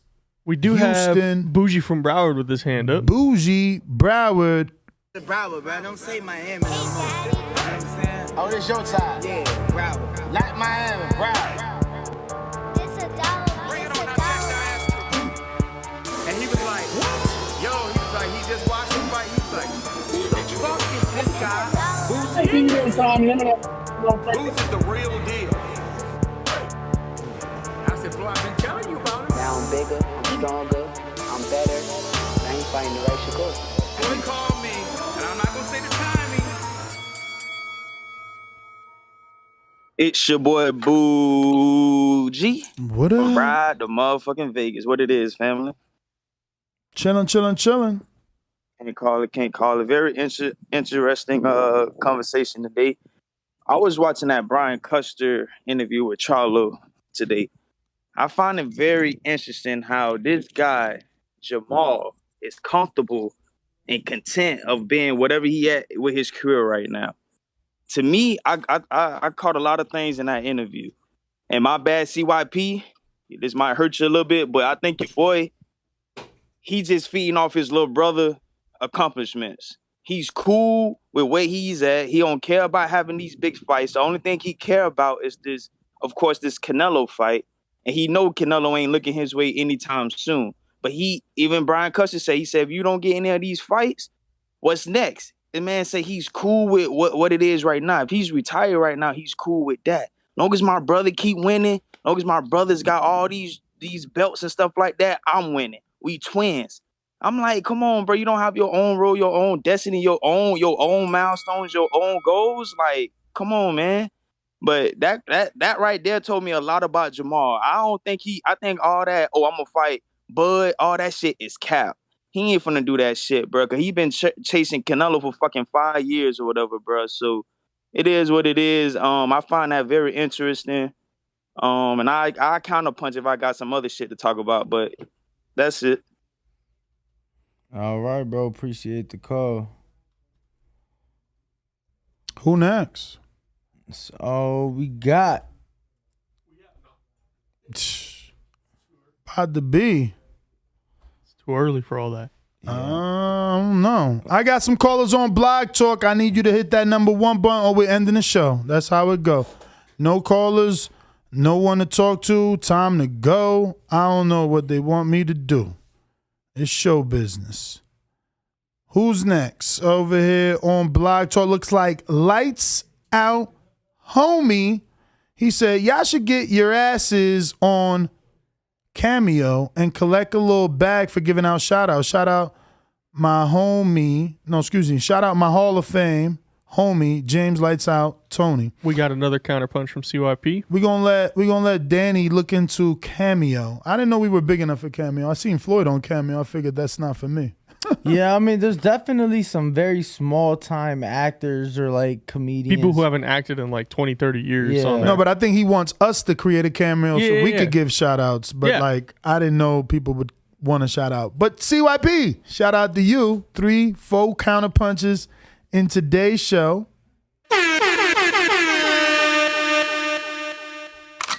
Yo. Y'all hear me? We hear you.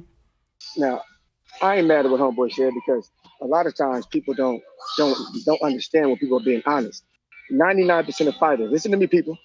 99% of fighters fight who the promotional companies give for them. Charlo just tells you straight up. When he tell you, man, I'm cool, whatever they do, y'all get mad, but literally that's what everybody do. He just tells you. See, the other people like Ryan, all them, they'll call people out all the time, know the fight's not happening, but they'll get y'all to be like, see, he does want the fight. He does. But if you really think about it, Showtime did offer Andrade for Charlo. PBC did offer Triple G for Charlo. They did offer Canelo for Charlo. That's real business, right? Real business. He does want big fights, and when he tries to get them, they don't happen. He fights who the hell they offer him. He tried to fight Jaime. Didn't happen. You guys got to understand something, man. Charlo, the problem they have is sometimes they're just too damn honest. They just start lying to y'all like the rest of y'all favorite fighters. Maybe you'll like them more. Like AJ when he said, I'll fight Wilder for $50 million. Oh, what really happened when the business happened? His promoter turned the shit down for him. Because reality is they don't sign with these big-time promotional companies so they can be their own boss. They do that so they can guide them and make them rich. I'm sorry to burst y'all bubble, yo. I'm sorry. CYP out. Alrighty then. Looks like we got King Born. What up?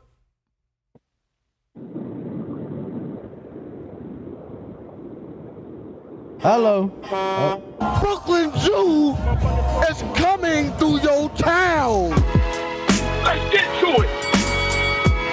When you see old dirty bastards in a position like that, then you know they don't get ready to bust you. I love my TVV, comrades. TheBoxingVoice.com. Listen, man. What? Goddamn Spider Crab, goddamn Shao Shane. That's all I need. SDS Promotions.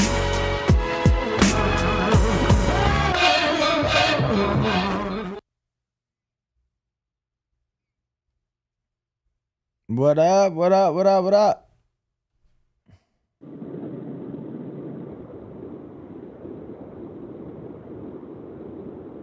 Hello.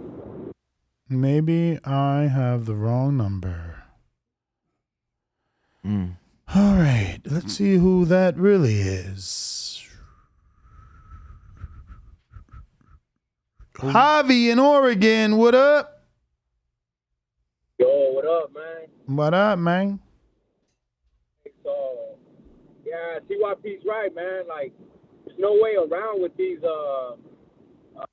getting your fights on TV. You have to make the network money, and the only leverage you got really is playing the long game with them or bringing in big fights. But other than that, you're going to be making that money. And with Crawford and I want to see Crawford and Jermall, and honestly, I think Jermall beats him, man. I think Jermall has one of the best jabs in boxing. Not the best, but he's a hell of a fighter. Honestly, I want to see Joe Smith better be banging out. It'll be a hell of a fight. But yeah, that's about it, man. All right. Yeah. We got a brand new caller in Connecticut. Who this? What's up, fellas? It's Flock from Connecticut. Flock, what up? To the channel. I appreciate y'all. First, I just want to acknowledge y'all for, bringing all these veterans in and showing the youth and creating this platform for all these boxers and just bringing all that real news, all that good stuff to us, man. We appreciate it. Y'all very consistent. And I just appreciate y'all, man. Me and all my peers that have tuning into y'all as well. Thank you, brother. We appreciate the kind words for sure. No doubt, no doubt. Real quick on Charlo. Charlo definitely need to stop chasing Canelo. Go fight Boo Boo or something. And then I think for sure Benavidez should bring up his stock value and go fight Sweet Hands Plant real quick. Get that out the way. Bring up your stock value so Canelo could look at him more of a payday in a sense. Even though he is the cash cow in the division and everything right now, he's the face of boxing, but realistically, you got to bring something to the table. He got the skills. He just needs that a little bit more of that promotion, a little bit more of that money on the table, and I think Canelo will take the fight. All right. Well, yes, sir. And go for it. My bad, real quick. Ryan Garcia, he capping. He not gonna fight nobody. He just looking for clout. He gotta stay on Instagram and just keep doing his thing on that big guy. And I appreciate y'all. I appreciate the content. Everybody's great. Y'all great. Y'all keep doing y'all thing. And I'm going to keep supporting, man. I'm new to the channel, but I'm loving it. Thank you, bro. We appreciate the support, truly. Because without the people, without you guys, we wouldn't be able to do it. So, truly grateful. Yep. Yes, sir. Thank you, man. Keep telling a friend to tell a friend. We're trying to get to our next goal of 146,000. Right now, we're on 145,514. So what was that? We gained one? Oof. It's brutal. Brutal. Was it only one, really? If you're on Blog Talk, hit that one button. If you want to join us on Discord, then go ahead and click the link in the description. We have the poll, about 500 votes. Fight Jermall Charlo, not Jermell, or fight Mel, not Jermall. Who would you rather see Terence Crawford fight first, Jermell or Jermall? Most people want to see him fight Jermall Charlo first. So if you haven't already done so, hit that thumbs up button. It's going to help with the visibility of the show. It's going to put this episode in the eyes of other boxing fans, indicating to them that we're live every day, Monday through Friday, Talking Boxing, Breakfast Club of Boxing, bringing you the latest, greatest, not only news, but all the fighters in this sport. We try to get as many local Vegas acts, as many boxers that are here training, and we've been flying out whoever really pretty much allows us as of late. Looks like we got a new caller. D in Arkansas, what is up? What's happening, gang? How you doing, brother? I just wanted to say that I'm doing wonderful here in the hot state of Arkansas. I think that out of the Charlo brothers, I'm not really a fan of them all. I really ain't. Mel proved he's great. I honestly wouldn't mind seeing a third fight with Harrison. I feel like that would be a good fight down the road. But as far as Terence Crawford, I wouldn't mind seeing him knock them all out.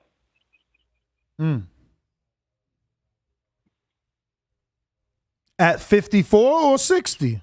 And I mean, that's Charlo? Probably at 54 is probably where you have a better chance to see a knockout with Maul walking around bigger, like a chance for him to be weight drained, catch one of those switch hits. But yeah, that's my call. Like the other dude was saying, like Maul saying that he's cool being where he is and stuff. He ain't searching for greatness at all. Like he's riding the coattail of his brother. It's embarrassing. But so fighting Crawford, keep it up. Fighting Crawford, is that greatness for Jermall? Like if he does take that fight, is that greatness or no? I mean, think about that. You go down in weight. I don't know. Usually going up in weight is greatness. I mean, does it matter? The fighter that's down there is great, no? Yeah, you're right. Well, all right. I mean, that would be daring to be great. And he's the one sacrificing to make the weight. I don't think that should be overlooked. Like, it would be him, giving up a lot of himself to get down to 54. But thank you for calling in. It looks like we're ready for our first guest in studio. Emiliano Vargas, part of the Dynasty. We just had Fernando Vargas Jr. in studio yesterday, and looks like we'll have. Is he considered the youngest brother? Is it him or Amado? Let me check. I believe it is him. All right. I believe Amado is the middle. Okay. Counterpunch from Bougie. Did we ever get to that? I mean, looks like. Okay, he's coming in. Yeah, we got. All right, if you haven't already done so, go ahead and smash that thumbs up button and help us welcome Emiliano Vargas into the show. Thank you. Good morning. Thank you for getting up early. So how are you? Good. Man, I'm already up. I mean, training camp has started yesterday. I'm gonna be fighting. I think we're making the announcement in July, but late July I'm gonna be the main event in New Mexico. I think I'm already saying too much, but it's all good. Oh wow! You heard it here on the boxing voice, man. So, appreciate you breaking the news with us, man. Yeah. So main event in New Mexico. Yeah, man. I'm excited. Triller Fight Club is doing a lot of good things for me and my brothers. They're bringing a lot of real boxing talent to the platform, and I'm just excited about it. A lot of people, discredit Triller for certain reasons, but I can only tell you from my personal experience that they're doing a phenomenal job, man. It's funny because it's the same exact thing we spoke about with your brother. He was praising them. And, we had to bring up the fact that there are certain fighters out there that are saying they still haven't received payment. Obviously, your brother made it clear that that's not the issue with you guys. So, I would say milk that situation until until it doesn't keep producing. Yeah, man. We just signed a 6-fight deal with Triller Fight Club, for a multi-million-dollar deal for 6 fights, which is, a blessing at the end of the day. This is something that, the top people are doing. Canelo, certain fight deals and, I think what did Devin Haney just did a 2-3 fight deal with Top Rank. Mm-hmm. So we're kind of cutting our own path, and at the same time following what when you get to a certain level, and we haven't got to a certain level yet, but we're blessed that we have the public behind us that want to see us fight. And man, I'm just very, very excited and grateful to everybody that wants to see me and my brothers fight, man, because at the end of the day, I'm building my career right now. I just had my debut, so, and to have the love of the people, the Mexican people, and just all of boxing is really a blessing. So how'd this walkout feel? Let me get a screen share, Austin, because you posted this picture 2 days ago saying that you have an announcement, but I'm looking more at the actual picture. This obviously is your pro debut on Triller, and I just wanted to take you back to this moment and have you explain to us how this was for you, because it's like you said, your deal is similar to the Devin Haney's and the Canelo Alvarez's, and the other similarity that I see is the pyro, the fireworks, the ring walk. That was something that Eddie Hearn did for Canelo for the fight in Miami. Right. So again, just wanted to know, how'd you feel about your first ring walk and the fact that it was, a big deal compared to normal pro debuts? The crazy thing is, like, obviously, me being in the gym, I know I hit hard, right, with my left and my right, but it was something about having my first pro debut, like, in the locker room, am I going to hit this guy? Am I going to hurt him? Am I not going to hurt him? Am I going to win by decision?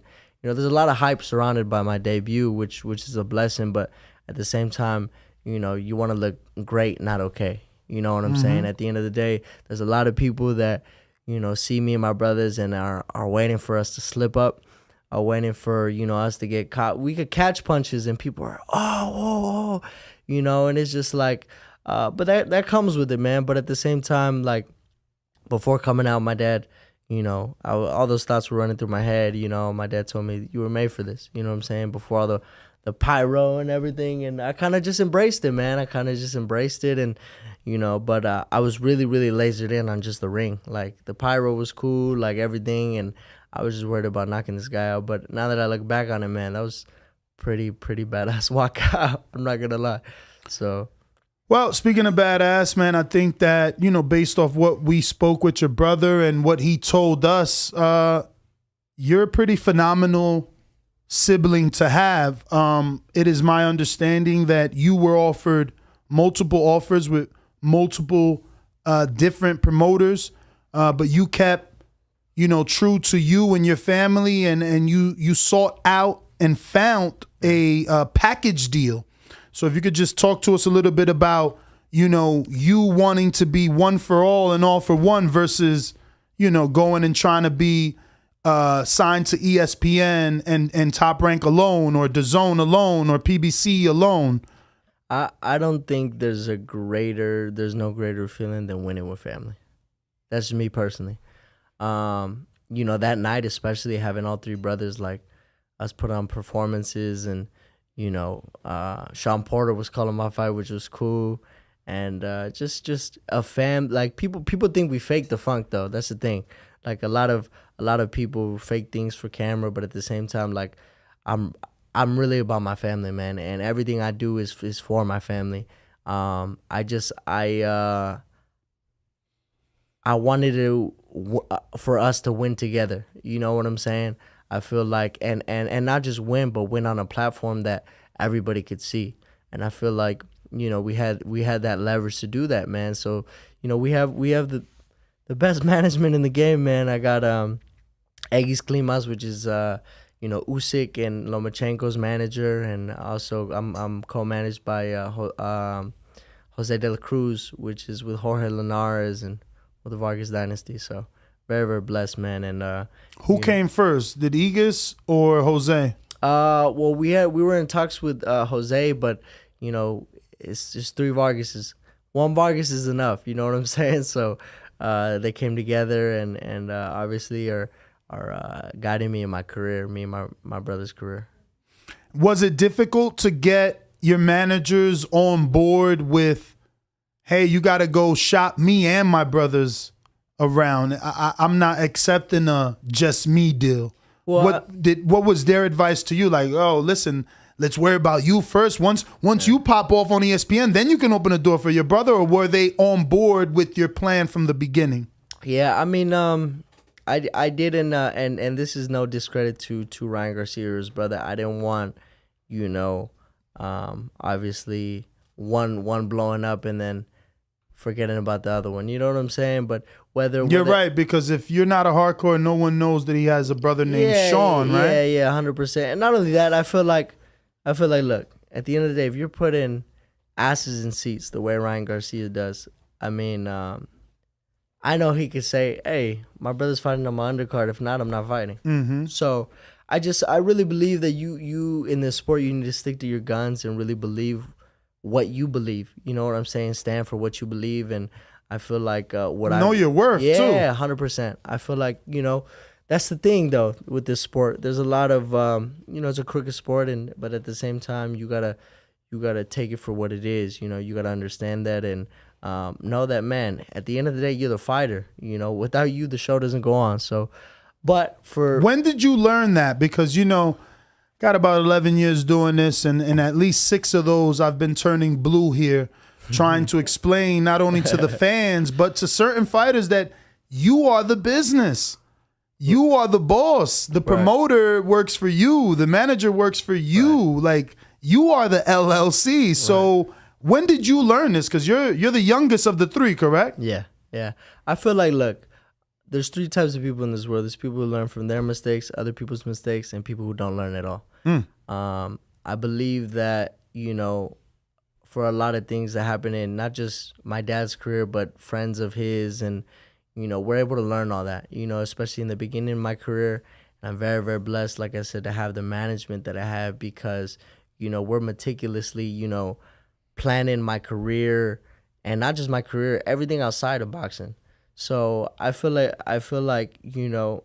like I said, man, at the end of the day, if I don't put in the work, if I'm not doing what I'm supposed to do, my manager can't sell me the way he can sell. It's just, or my promoter can sell me the way I sell. You know what I'm saying? Because I have to put in the work. If I'm not putting in the work, then obviously I can't call no shots. If I'm not knocking people out, I can't call no shots. But you gotta understand that, as fighters, we're in the position to obviously, and if you can sell, then you definitely have, not just the support of your team, but just the support of the boxing community behind you. So I'm just very blessed, man. Like I said, that we've learned a lot from my dad's career, learned a lot from, other people's mistakes and wins as well. So we're just moving very, very meticulously, man.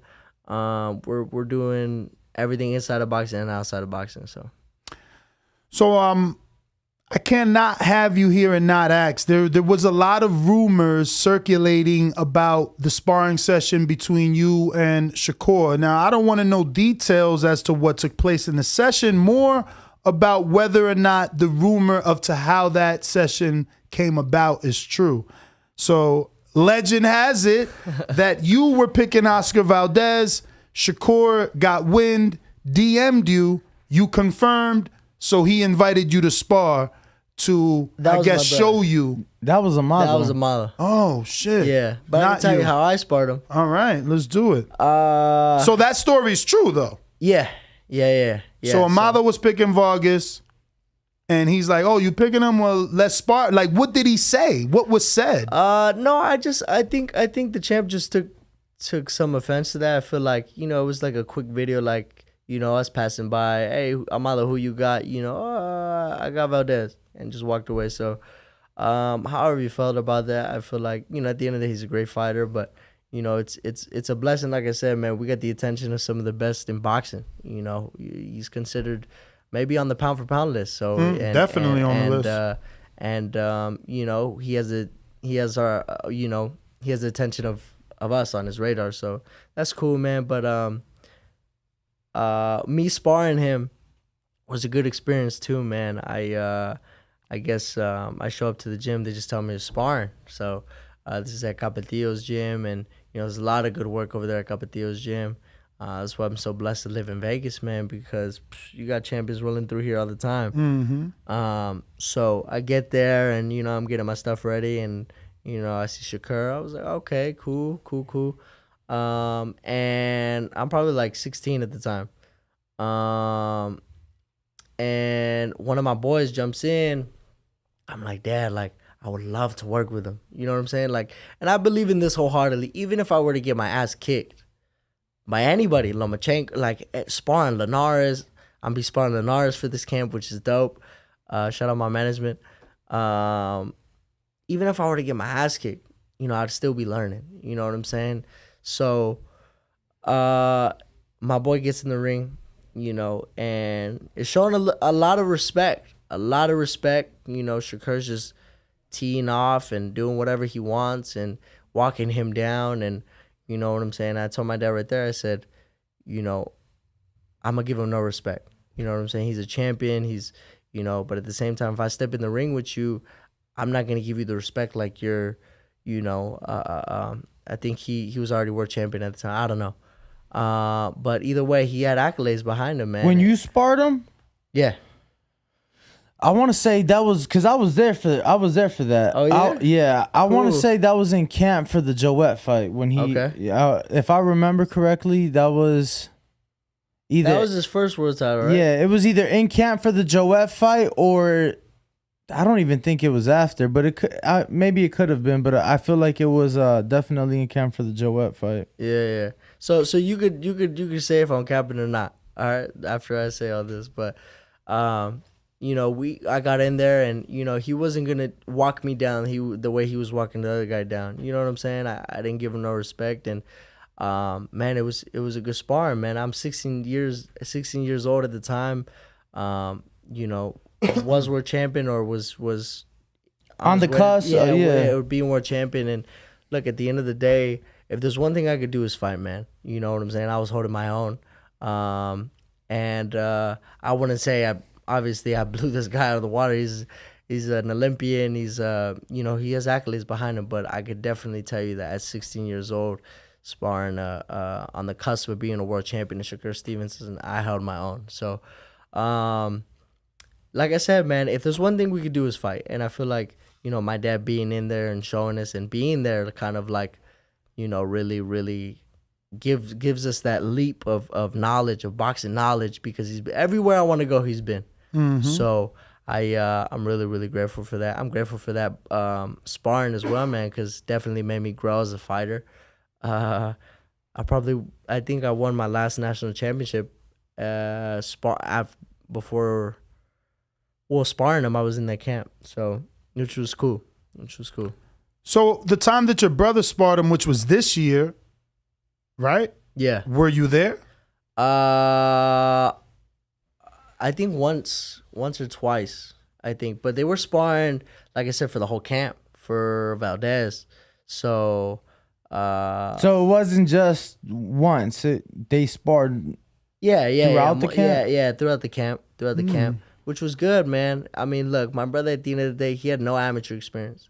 20 fights, maybe 20, 30 fights. And, for him to be in the ring, like I said, man, whether it's any world champion, if you get your ass kicked, you're learning at the end of the day, and you go back in there and you learn. Try not to get your ass kicked quicker than you did last time. You know what I'm saying? So It's just like you definitely learn. That's the thing about this sport, man, that you sometimes got to get your ass kicked to learn, and it is how it is. But yeah, they were sparring for a couple times. I know my brother being in there, he held his own too, and yeah, man, I'm just really, really proud of my brother. No amateur experience, getting in there with, two-time world champion now, and man, it's we appreciate Shakur Stevenson for the work, man, because that's only benefiting my brother, and he's growing, he's learning on the job. He doesn't have 100 and some amateur fights the way I do, and even me, man, I'm learning on the job. This pro thing is new.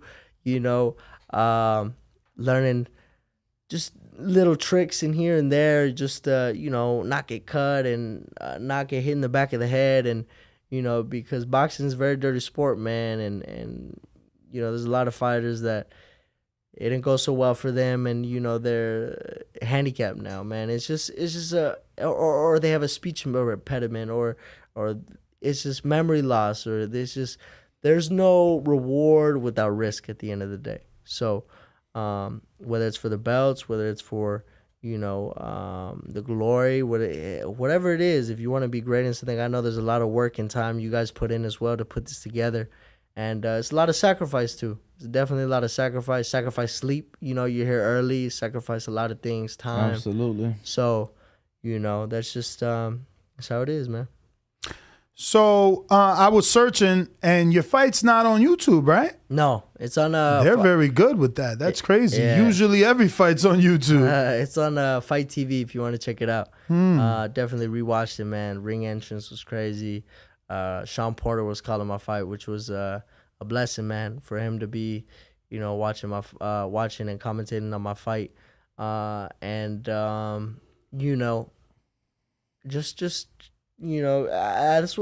what I was tripping out about too. I was like, it's not on YouTube, but yeah, it's true. Like usually everything's on YouTube. Mm-hmm. Yeah, man. So you're training for July already. Yeah. Right?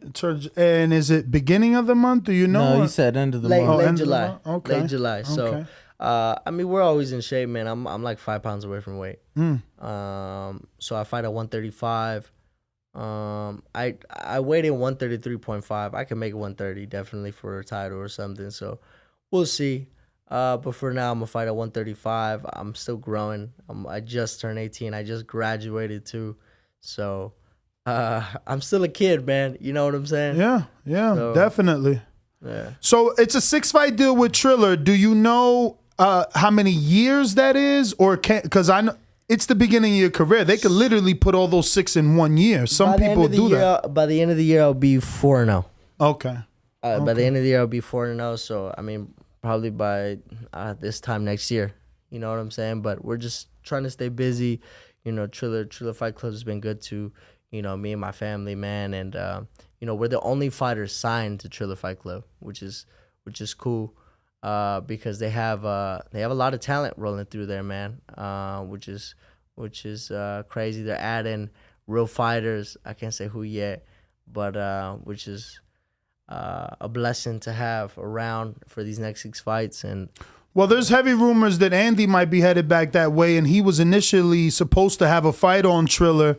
Then, there was something about him signing a contract to fight Lewis, so he has to fight Lewis, but there's still rumors that he may end up back on Triller. Well, I can't speak too much, but all I know is what everybody knows is that he already had a prior arrangements and was already in talks with Triller, which was, why would you do that? You know what I'm saying? So aside from that, man, like a lot of talent's gonna be rolling through there. It's great. It's definitely great to, like I said, I'm gonna be the main event, July 30th. Okay. Your brother had told us yesterday. Right, you cool, good? July 30th. He didn't tell us you was gonna be main event or a location, so you gave us that, but he gave us the Triller date. Fight Club, don't. Come on, man. They know this is the hottest fucking podcast. And it helps with promotion. It helps with promotion, man. Yeah. But I want to take you back to the fight, man. There was a lot of people there. What would you rank your performance? How well or bad did you think you did? I think, which was crazy, I was using my left hand a lot, as in hooks, and I'm not left hook dominant like that. I just saw an opening and it just kept hitting it, and but I definitely rate my performance a 7. I was actually wondering if you were using the left hook because he was throwing it so much. He was throwing it a lot. Yeah, I just feel like I found the opening, and once I hit him with it, I was like, all right, I'm gonna hurt this guy with this. Like I said, man, putting on those 8-ounce gloves, I was kind of like, okay, like, am I gonna hurt this guy? Is he gonna feel my shots? Like, bless you. Thank you. Is he just, a lot of things run through your mind, and so you had never taken the headgear off and put 8 ounces, only to do pad work. Yeah, just light stuff like that, and Because Tyson Fury, which I'm sure you know from being at Jorge Capotillo, you know sometimes he trains without headgear. Yeah, they that's say crazy. more times than none. That's a UK thing, though. I know that I have a lot of friends. Obviously, I fought in Ireland. I fought in different places, around the globe. And, they really don't spar without headgear. But I just, I think if I can take the least amount of punishment, then why would I? Mm-hmm. You know what I'm saying? So I commend Tyson Fury. I commend every other European fighter that does it. But, my dad, the way he runs things. And, I'm just there. I listen. But, yeah, man, it was definitely a crazy experience. I think it was like 2 minutes and something. 2 minutes and change, like 2 minutes and 10 or something like that. But definitely, you guys haven't seen anything. Like, I can box, I can punch, I can use a shoulder roll, I can use my high guard, I can, turn southpaw, I could fight a whole fight southpaw. Like, I asked for a step up in competition because, you're and a lot of boxing fans know this too, just to get your experience, they put you in with guys, that are the same, level with you. As a pro, so 0 fights, 1 fight, 2 fights, 3 fights, 5 fights, you know what I'm saying? So you learn and because there's a lot of fighters that are good in the amateurs but not good in the pros. Mm-hmm. It's just a different switch, from an amateur style to a pro style. You see that a lot, 30-time national champion and they end up getting knocked out. So you got to be very, very careful, very mindful of everything. And, that's why I feel like that experience of my dad and what he's been through really, really plays through. How many times have you watched the fight back? Probably, honestly, like a good 5 times. Like, I feel like it was cool, but I have a lot more to show. Like, a lot more to show. I feel like. Anything in the fight that you like, damn, I shouldn't have did that, or, ooh, I almost got caught, or I took that shot pretty well. I said keep my right hand up because when the first time I dropped him, I slipped and threw like an uppercut, but he like grazed me. He grazed me, and I still like knocked him down the first time. And I just I was looking at myself after. I was like, why do I have a mark here? And I was like, oh, he caught me with that. You know what I'm saying? And even watching the fight back too, even in slow mo, like. I took the shot, but obviously mine went through and hurt him more. So we just got to be mindful of little more things and feel like, we definitely, you can't say I don't have a chin. Was it difficult because your dad had to corner everyone's fight? So did you feel or did any of the brothers feel like they didn't warm up enough because your dad was still in the ring with someone or something like that? I think. Well, I can only speak for me because I was only worried about my fight. I was in the locker room, and I even told my brothers, and we told each other this, like, I'll watch you for the monitor. You know what I'm saying? Because at the end of the day, I got to fight. It's my show, as in I only got to worry about me, But obviously, I'm not going to lie to you, a little nervous watching my brothers. I'm like, man, like, all right, come on, knock this guy out. You know what I'm saying? But they're my family, man. They're my blood, and I know them watching me as well. They were kind of nervous, but I just told my mom, drink a couple shots and you'll be fine. It'll be over, So, yeah, man. But very, very grateful to the Fight Club. I can't wait to do it again. July, I already said it, July 30th. New Mexico main event. Yeah, main event. So I'm very, very excited about it. And just to do more rounds. I even asked my dad if I could do a 6 round in this one, just to maybe do more rounds and I want to show everybody that these Vargases can fight. You know what I'm saying? There's a lot of people and that don't believe something until you put it in their face. With anything, it's just I need to see it to believe it. I need to feel it to believe it. I need to It's just how people are, man. And we're just going to keep on showing up and showing out. And I'm just very excited. July 30th, tune in, man. Triller Fight Club, only on Fight TV.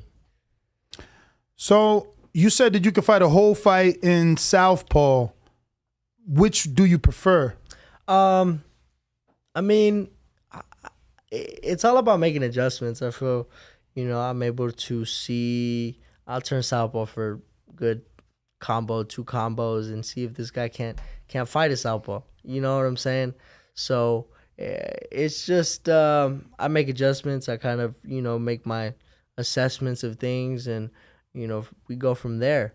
And like I said, I can fight a whole fight southpaw, which is because before in the amateurs, I ran into a southpaw early in my amateur career, and I was just like, man, like I don't really know how to fight southpaws. You know what I'm saying? Like, so I was thinking, why don't I turn southpaw? And I was training and sparring southpaw, then fighting southpaw, and now I can fight a whole fight southpaw, which is that's what I'm saying, man. You got to get your ass kicked to learn. So do you guys do pad work, both orthodox and southpaw, just to keep you sharp, or is it like a thing where you only use your southpaw stance in the actual ring or sparring? No, we definitely got to sharpen up. We definitely train it in the gym. I hit the bag southpaw. I you know what I'm saying? But I'm right-handed, but I could fight orthodox and southpaw. So it's just like I said, man. For me to be sharp in the ring, I gotta be sharp in training. I gotta sharpen everything up in training.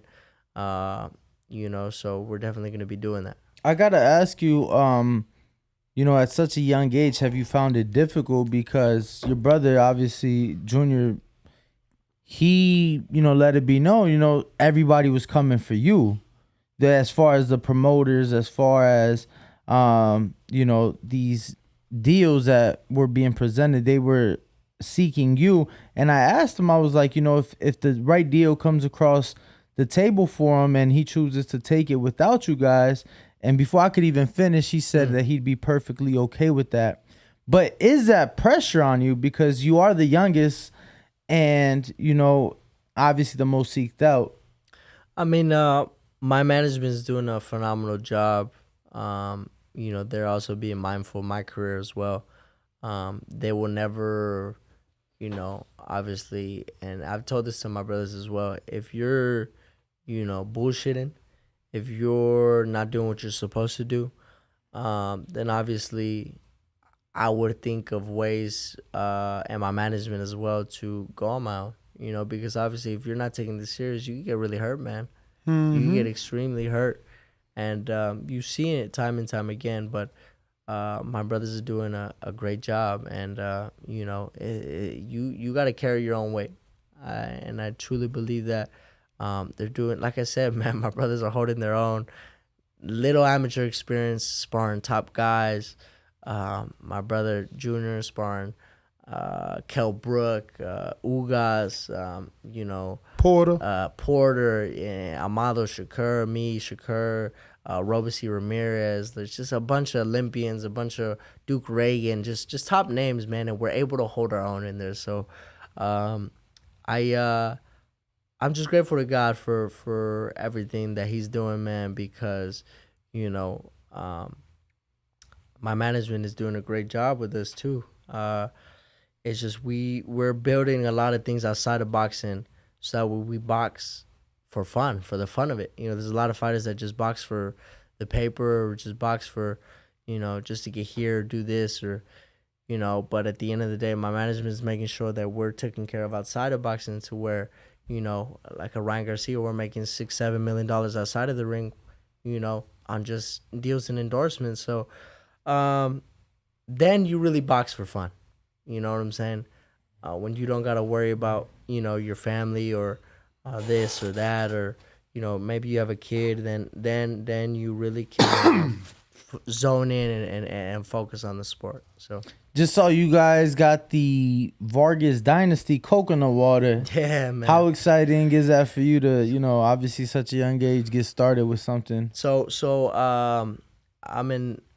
we signed 2 deals that day. But we're gonna make a post for that. We signed as ambassadors and part owners of Adams Footwear, Adams Boxing. Oh wow! The shoe, the boxing shoes. So we're gonna have our own collab coming out. Also, we just signed. Me and my brothers are co-owners of the #1 selling Amazon coconut water, which is by Mojo Organics. We're going to be taking this to Walmart, Circle K, 7-Eleven, all convenience stores and Whole Foods, and just God is good, man. God is good, and we're definitely shooting for the stars. I have a different mindset with things, man. I just want to be an owner. By the end of this year, I'm on my first rental property, and same for my brothers as well. We're just trying to build generational wealth, man. Definitely. I gotta ask. Obviously, the conversation always comes up with your father and who he is in the sport and the legacy that he has left behind. And no matter what, there's always going to be those comparisons. But I wanted to ask you what it means, for you to be able to do what you have done at such a young age for your mother. Because everybody always wants to, rightfully so, bring up your father and everything he's done. But I wanted to ask for your mother because I know, not just your father, but, as a family, you guys are extremely close. 100%. So, what has that meant for you to be able to, shine in front of your mother and obviously make her proud? It's just a blessing, man, for my mother to just even be able to see all this.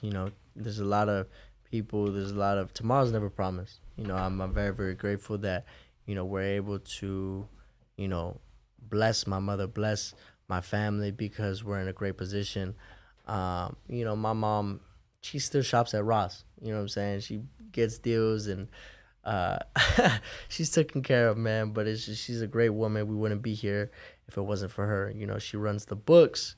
She's making sure I'm not spending too much. She makes sure that we're on top of our taxes. We wouldn't be here without her. And I mean that wholeheartedly, because there's definitely behind the scenes, and there's a team that we keep close to us, and my mother's the glue to everything, man. And man, it's just I can't wait to buy her another house.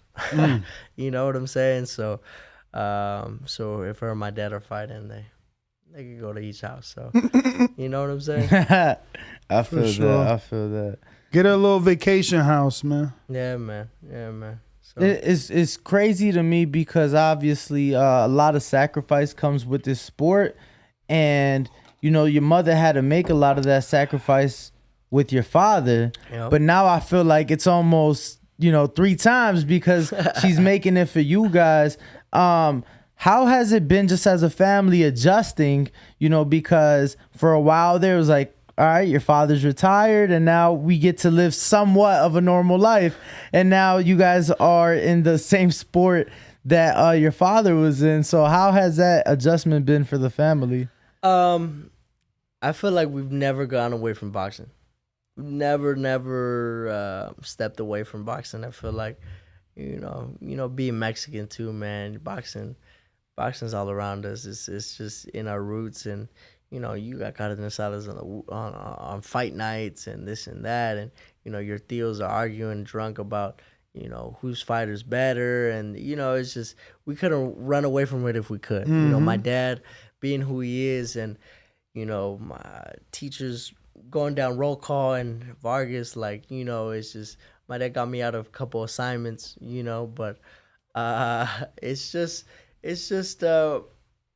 so embedded in my family, man, that and it's the last thing we picked up. We did everything but boxing, but we found our way to it, man. Definitely. How old were you? Because I know Junior said he was 17, so how old were you? I was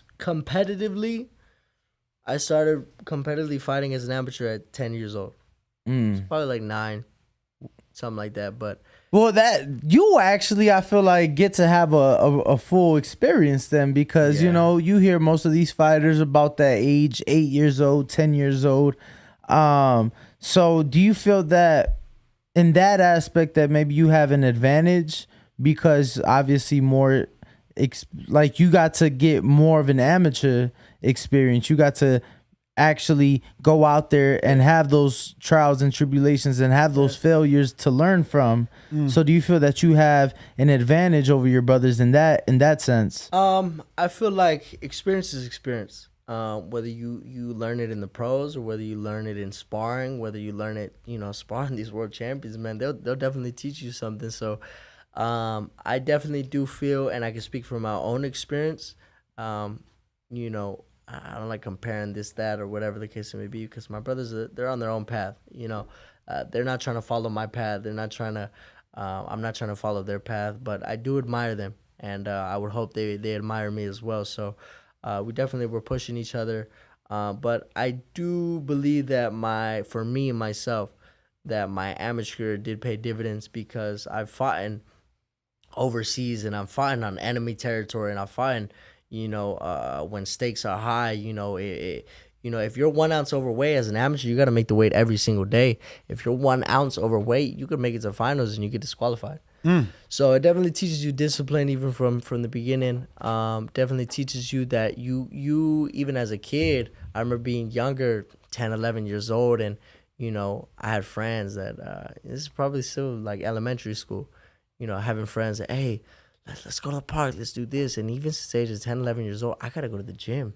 Right. You know what I'm saying? So it definitely teaches you discipline, definitely teaches you what you put in, you get out. And I'm very grateful for the sport, very grateful that, you know, have made me the young man that I am today. And because I still am a kid. You know what I'm saying? I feel like a lot of people forget that. You literally had your pro debut before graduating. 2 weeks before graduation. Before I graduated, man. What was that like for you in school? Like, are you homeschooled now? No, because I seen the graduation. You took pictures in front of the school. That was at UNLV, but it was online. Oh, okay. Yeah, so you are homeschooled. But I did do 3 years of regular high school. Okay. And then everything else I did regular school.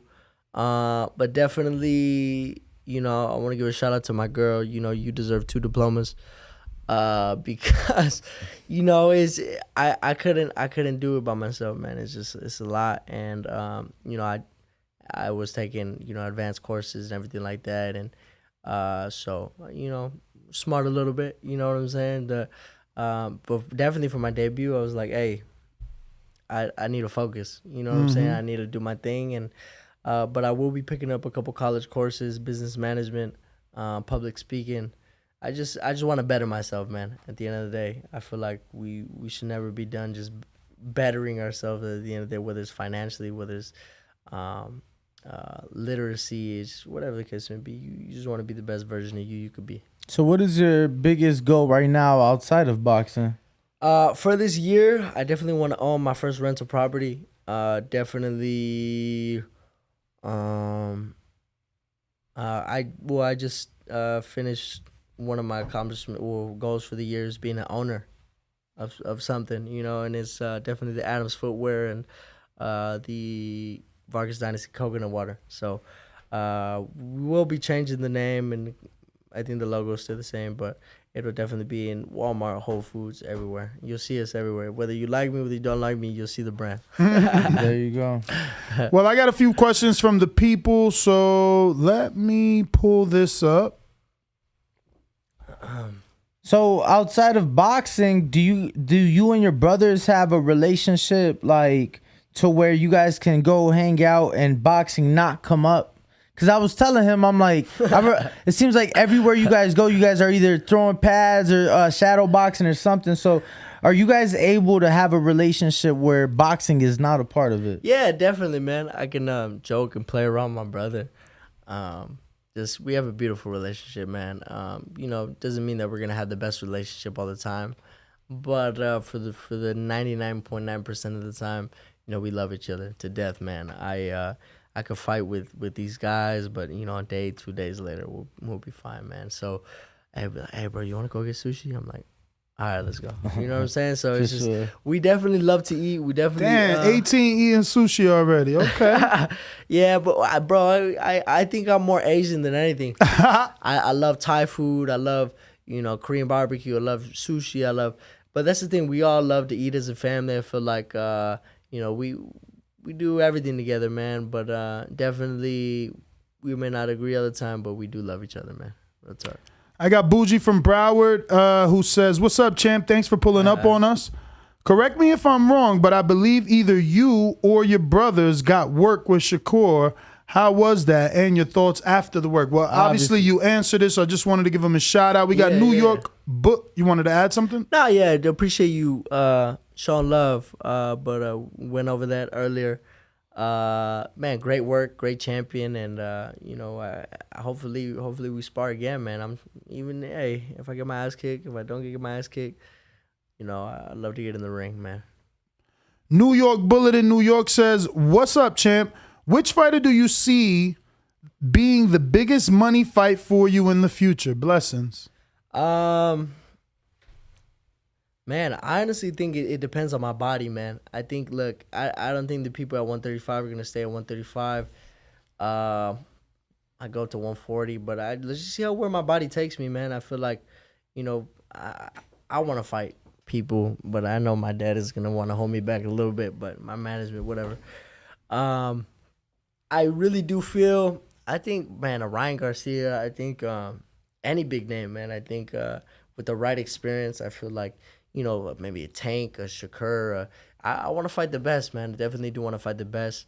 Definitely need to get some experience before I do that. Grow into my man body and because at the same time, I'm just a kid, man. So I definitely want to get stronger, get more experience, and hey, whoever they got in the line, whoever's the champion, whoever has the belt at the time, hey, let's go. You know what I'm saying? For sure. Looks like next up is B-Lo. Phoenix, Arizona says, "What's good, champ? Thanks for coming on the show. Who you got, Bud or Spence, and how? Looking forward to watching your career progress. Keep grinding." Thank you, brother. Hey, Albuquerque, New Mexico is next to Arizona, so pull up July 30th. But appreciate you showing love. He said Crawford or Spence? Yes. I think Crawford. If the ring rust doesn't bother him, man, I want to see Crawford fight, man. I don't know where he's been. He's been MIA or whatever the case may be, but definitely want to see him fight Spence. I know everybody else wants to. He's a free agent now, right? If I'm not mistaken, so I think we'll be able to see that fight. Yeah. But I know that he's definitely waiting till the paper's right. So that's just how these fighters are, man. But I think I got Crawford. I got Crawford, man. He's just big for that weight class too. Mm-hmm. He's physically strong, and I think he's strong. Did you hear yesterday Jermall Charlo said, Jermall, not Jermell, the undisputed champ, but the twin brother who fights at 60, WBC champ, said on the Brian Custer podcast, he said he wants to go down to 54 to fight Terence Crawford, who's never fought at 54. I mean, if his body can put up with it. I mean, who's Jermall or Jermall? Yeah, for the weight cut. Because if he's fighting at 60, he's walking around 70, 80 at least. So, I mean, honestly, it really has to do if he knows his body, man. If he knows his body and cuts the weight right, I think Crawford still gets him, but he's a great fighter, man. Definitely a great fighter. Damn, you think Crawford gets the 160 pounds? Yeah, I think so. It's just sometimes, when you're, you put your body through a lot, man.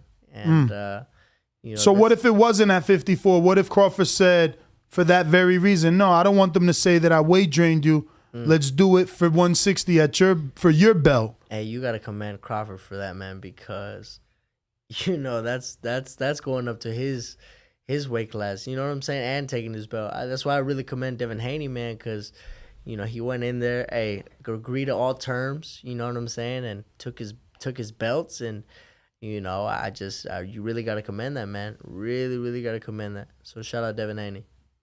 For sure. Looks like Brandon in Houston says, even though this guy is at 140, I'm still interested in your answer. If for some crazy reason Eddie called and offered you a fight with Campbell Hatton in the UK, would you take let's it? Let's do it. I literally told my dad this a while back. I was like, hey, and I told my management too, like, I want to fight him. Yeah. Like, look, I think it'd be a dope fight. Like, Vargas' son, Hatton son. Yo, too bad your dad's not into exhibitions because Ricky got in phenomenal he's shape. in shape, bro. Yeah. He sparred. He's fighting Marco Campbell. Antonio Barrera, and they have an exhibition July 2nd. Triller Fight Club, what's up? They're beating you to it. Come on, baby. Hey. No, but they were in talks a little bit with my dad and Oscar. So, but I don't know where that went. But my dad's really focused on us right now, so we'll see. I mean, Oscar, I know he's in good shape right now too, and he's just, my dad training us every day and. Yo, he just bought a $15 million house out here. Oscar? Yeah, in Vegas, in Henderson. Yeah. So I didn't know. When I heard yesterday, we were at the Floyd press conference, and they were asking Floyd, "Is he state tax?" That's what that is. They were asking Floyd, did he hear that Oscar wants to run for mayor of Vegas? Yeah, I'm he wants to run. He wants to run for office out here. Yeah, but I didn't know he lived there. I'm like, he doesn't. I thought that was Jesse Vargas. Yeah, he just moved. Like I heard this like a week or two ago. Yeah, he just bought the house. I didn't even hear it that long ago. 15 million. 14 and some change. Yup. That's a lot of money. The taxes on that puppy got to be very pretty. Nah, but there ain't no state taxes out here. That's why he's moving down there. You only got to live out here for 6 months and I believe a day for you to claim no state taxes. Oof. California, you got to pay state and federal taxes on all your money. So it is what it is, man. You can make good money, but it's like, damn, and even now, my mom's making sure that we're on top of everything with taxes, man, because there's two people that you fear in this world: God and the IRS. So. Yes, sir. Yo, so don't even bring up the IRS to this guy, because bro, I've been trying to get in touch with them for like 30 days. They finally pick up the phone today and did not help me whatsoever. Want me to call back and wait on hold for 2 more hours. They're terrible people. Where's Patrick at? I know, right? Tax doctors. Big Casual says, "What up, champ? Name you and your brother's best attributes. For example, one may have the best power, another may have the best speed, but it's your opinion."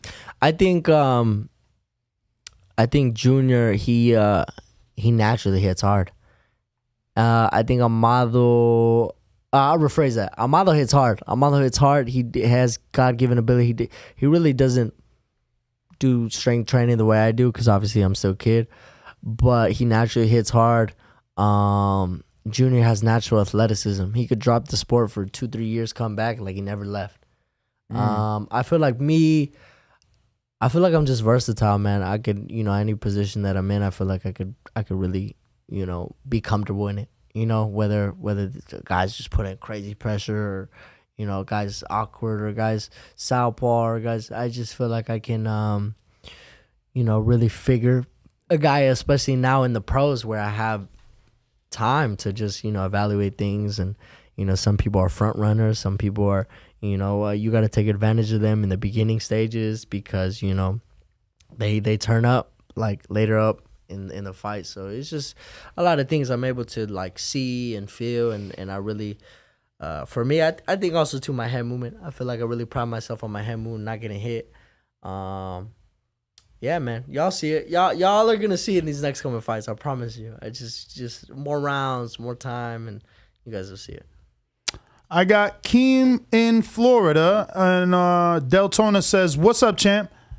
You don't fight like your father did. You have a much more flashy style. Where did that come from? Is it natural, or are you emulating a fighter of yours? Thanks for your time. Good luck on your journey." Thank you, brother. I think it's a lot of things. You got to remember my dad trained with Floyd Sr., Buddy McGirt, trained with obviously the Big G, trained with had a handful of trainers. But definitely it's all of that, and I look up to Roy Jones, I look up to Floyd, I look up to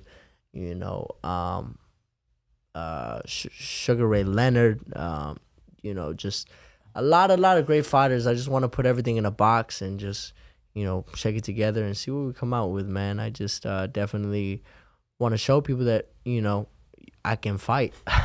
That's my main thing. That's my only mission right now. I just want everybody to see that I can fight. You know what I'm saying? And respect me for that. And I tell my dad all the time, my main goal is for people to look at my dad and be like, that's Emiliano Vargas' dad. You know what I'm saying? But for now, I'm Fernando Vargas' son, and I have that I wouldn't say vendetta, but just chip on your shoulder. You want to get that? Yeah, 100%. You want to flip that? 100%. No, we were talking with your brother, and we're like, what?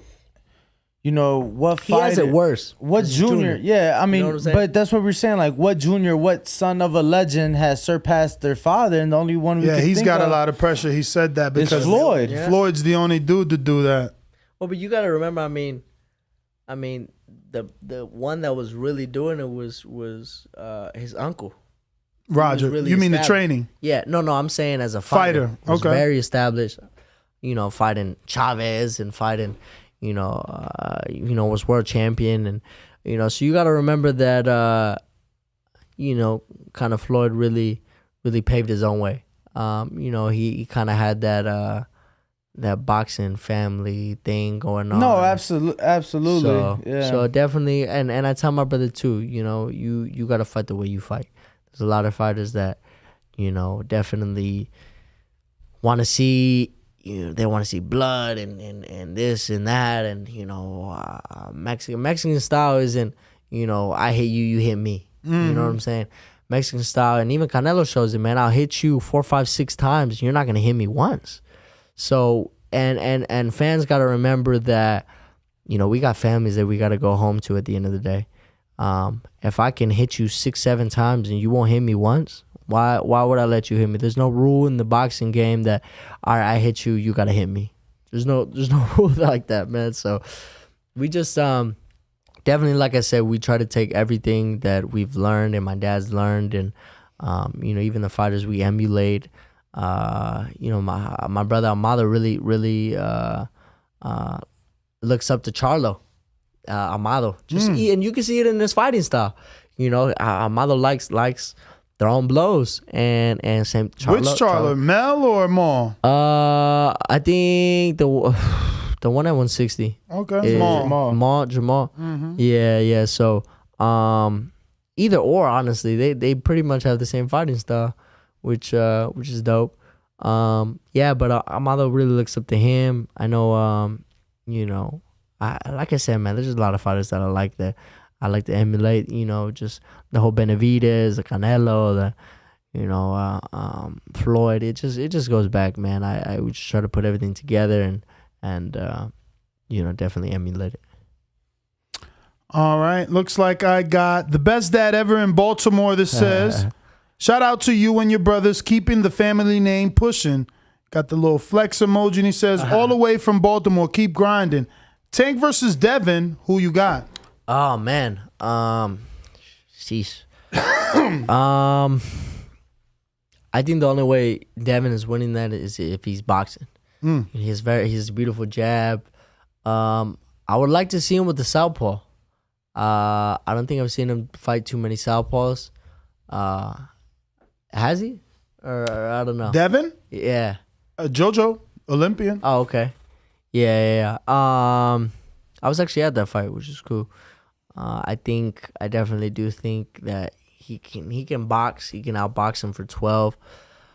But Gervonta, man, he's never out of the fight. And you've seen it with the Rollies fight. I think Rollies was winning the beginning rounds, definitely. I think Gervonta was down on the cards, but Rollies just ran into a shot. I do feel, I got love for Rollies, man. He's my guy. But he dared to be great. There's a lot of fighters that wouldn't even step in there with Gervonta Davis. So you got to commend the guy, man. He's definitely stepping up to the plate, and I hope to see him in the ring again, man. I hope that that doesn't discourage him, because when you are on a stage like that and you underperform or whatever the case may be, you got boxing fans that never boxed a day in their life, and they're critiquing you, and some things can get to your head. I know I had a conversation with my dad, and he really got into drinking and in a depressed state after the Tito fight, man, because he felt that he let all the Mexican fans down, but at the same time, that fight really showed everybody what my dad was about. Whether he had cast or not, definitely showed the Mexican people that my dad had what it took to be on that level, man. Because, you know, you can tell me that Trinidad with the same power was the same power when he fought Bernard Hopkins, you know, and his trainer was made him re-rap, and they were gonna stop the fight or have him not fight, but they made him re-rap. So it definitely not the same power, but you know, that's in the past. I feel like, you know, all those experiences, because you got to check this out. This is where your team comes in. Nobody checked Tito's raps. On my dad's side, his team, you know what I'm saying? So it's the inexperience, and you know, hey man, there might be a fighter that I fight that really wants to hurt me, man.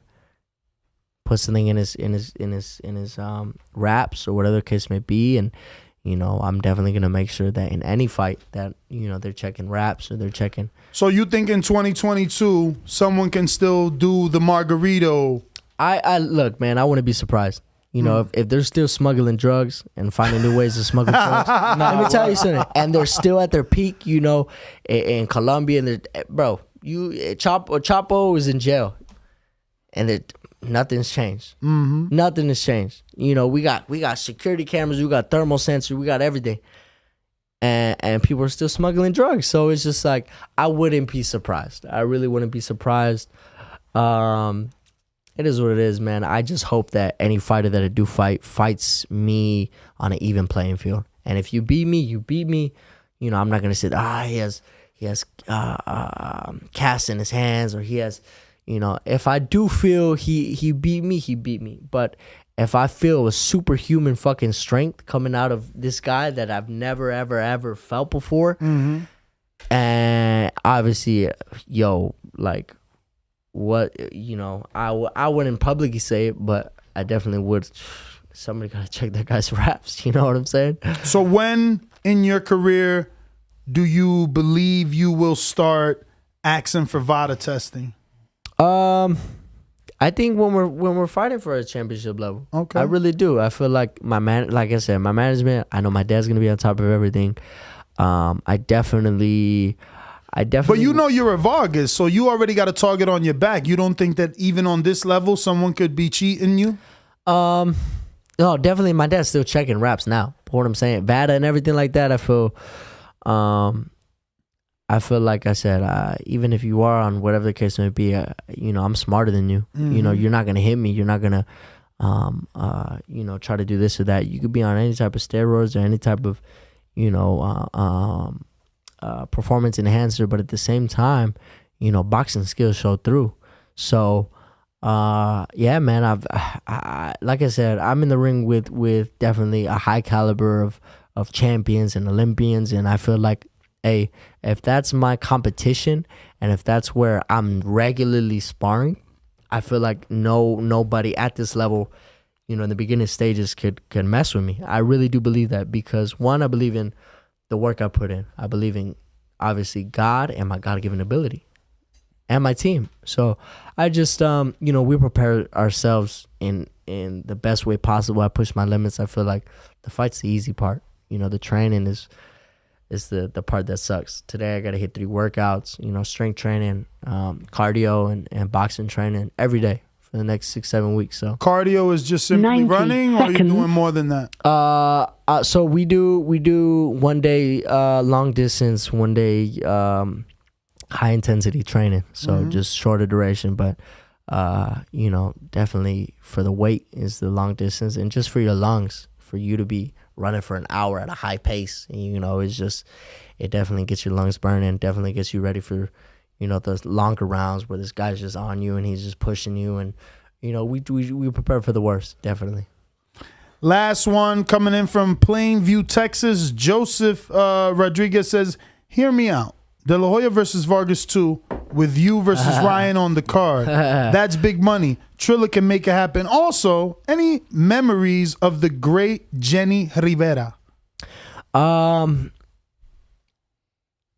man. I remember being younger, and obviously she had a reality show, and she was the reason actually we did our reality show, because you know, she would always say that you know, you guys need a show, you know, you guys, you know, just the way you are. And rest in peace, she was a great a woman. I know she, anytime that one of us was doing something, she'd support either physically or financially or whatever the case may be. It doesn't matter what I was doing.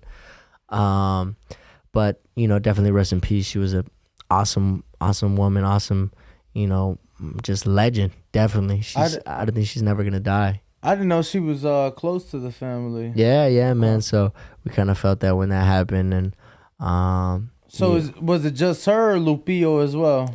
I think just her. Her. We were really cool with her. We had the same talent manager at the time for reality TV, and us growing up, and it's kind of like you don't really understand it until you're older, and you're like, damn, like we were really close with her and things like that, and but rest in peace.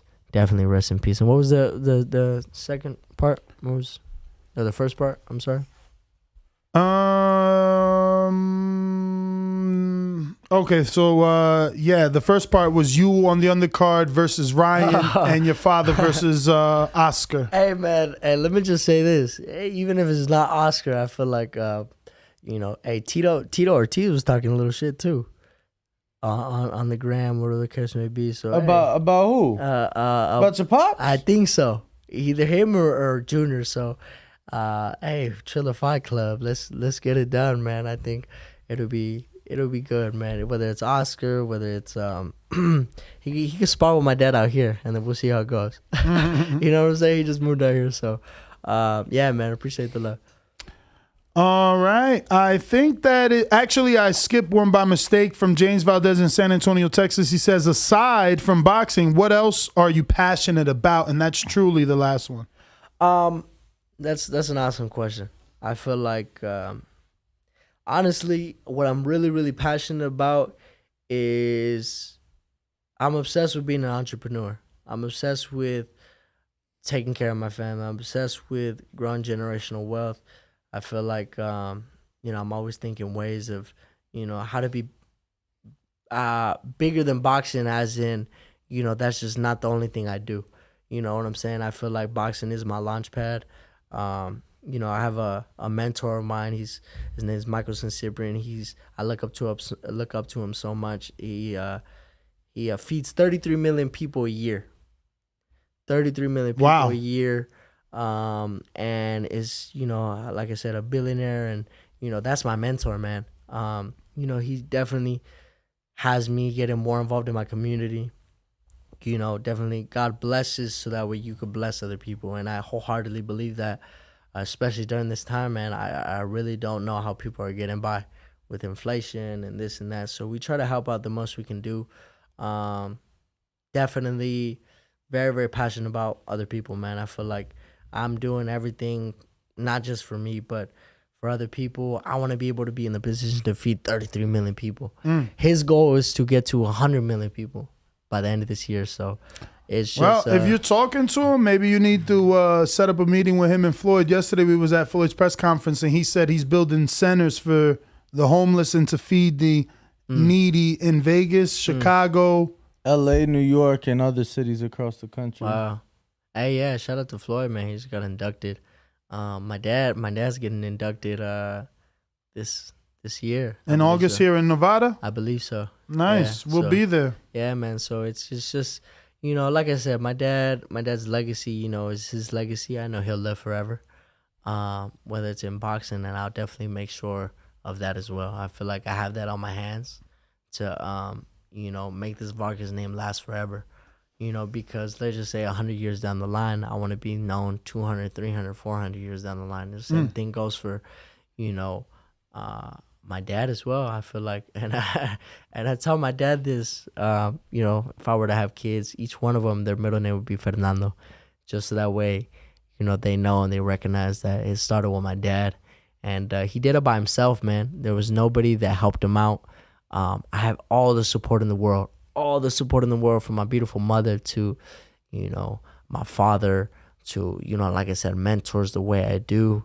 And, I know that literally the sky's the limit. I know if I don't win, the thing is, if I don't take it to another level, then that was on me. You know what I'm saying? I have every single tool to my disposal And I know a lot of people would kill for that, man, and I will not let up, and I will not take that for granted.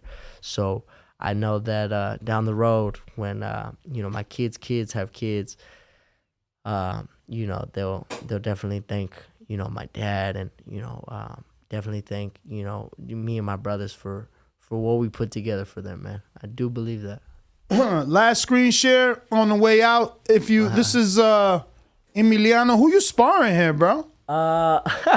Hey, fucking Madison, you put that up. Ray Diaz, man, good work, man. This is the 6th round. We're going at it. This is the last round. This was actually yesterday, so my first sparring back. My dad, we're going to work, and that guy really, really gets me sharp. Really, really gets me going. Shout out to him. He caught me with that left hook there, but we're going back and forth. This is Salas' gym. Yeah, and that's Southpaw. That shit looks like the doghouse with everybody hanging over the ring. Look at my man jumping like that. Who was that? Yeah, that's his boy. Oh my God! Watch how he jumps, Danny. Yeah, man. But you know what? I'll tell you. I'll tell you like this, man. I was thinking this as I was sparring. I was like, this is really like a fight. Like you got people yelling, and you got people saying, this, that, blah, blah. And it's really, you gotta find that voice of my dad. That's the thing, you gotta find that voice. You gotta kind of find, okay, I even though I'm tired, even though I'm gassed, we're pushing limits. You know what I'm saying? People forget that I have asthma. And the days that I do, it does act up. I tell my dad, let's go another round. Because, I can't let up in a fight. There's no quit in me. You know what I'm saying? I can't, today, in my world championship fight, I lost because, my asthma was like, excuse my French, fuck that. You know what I'm saying? I'd rather go out on my shield. I feel I'm a very prideful person in a good way. I feel like pride comes before the fall, but at the same time, you need pride to get to where you're going. You have to have pride to a healthy amount to believe and stick to your guns. I believe that. So, yeah, man, we were going at it. That was the 6th round, and shout out to my guy Ray Diaz. He's a very, very good fighter as well. Helps me out, and I wouldn't be ready to fight if it wasn't for fighters like him. So, thank you. All right. Well, we're gonna take a quick intermission and take this picture with Emiliano. Please give out everybody your social media in case they're not already following you. Follow me at Emiliano F. Vargas, and that's on all platforms. All right, there you have it. Be right back. All right.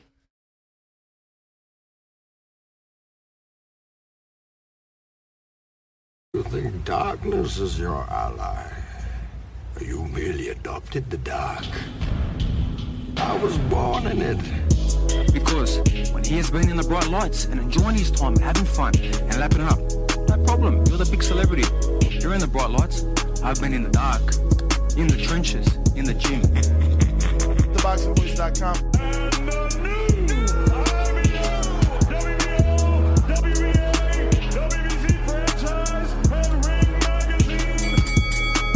People ask me, when does camp start? Camp started as soon as I bet Teofimo Lopez.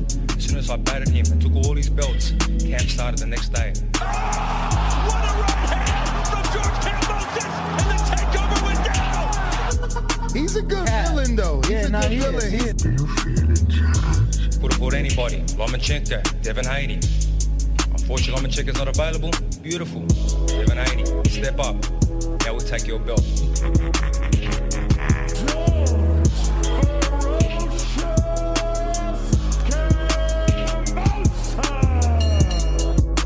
This is Sparta!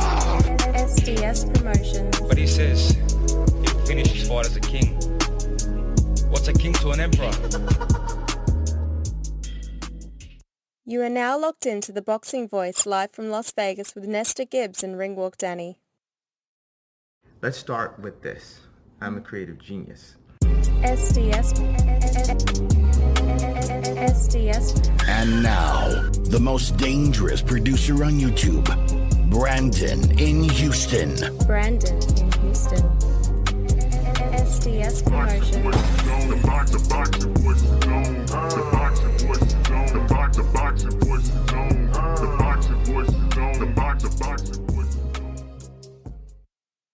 You're now locked into the king of all boxing podcasts, The Boxing Voice. Jab that like button. What up, what up, what up? We are back, and we got callers to get to. Who next? We got El Terraplanista. El Terraplanista. It's Cuba. Cuba, I got an intro for Cuba. Hey, Daddy, this is $1. You trying to get crazy with the scene?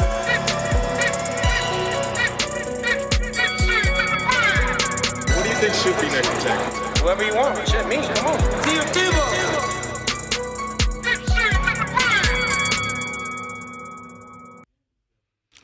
What up, El Terraplanista? Gotta unmute. Terrible Planista. Who next? King Born. King Born, what up? We already hit you with an intro.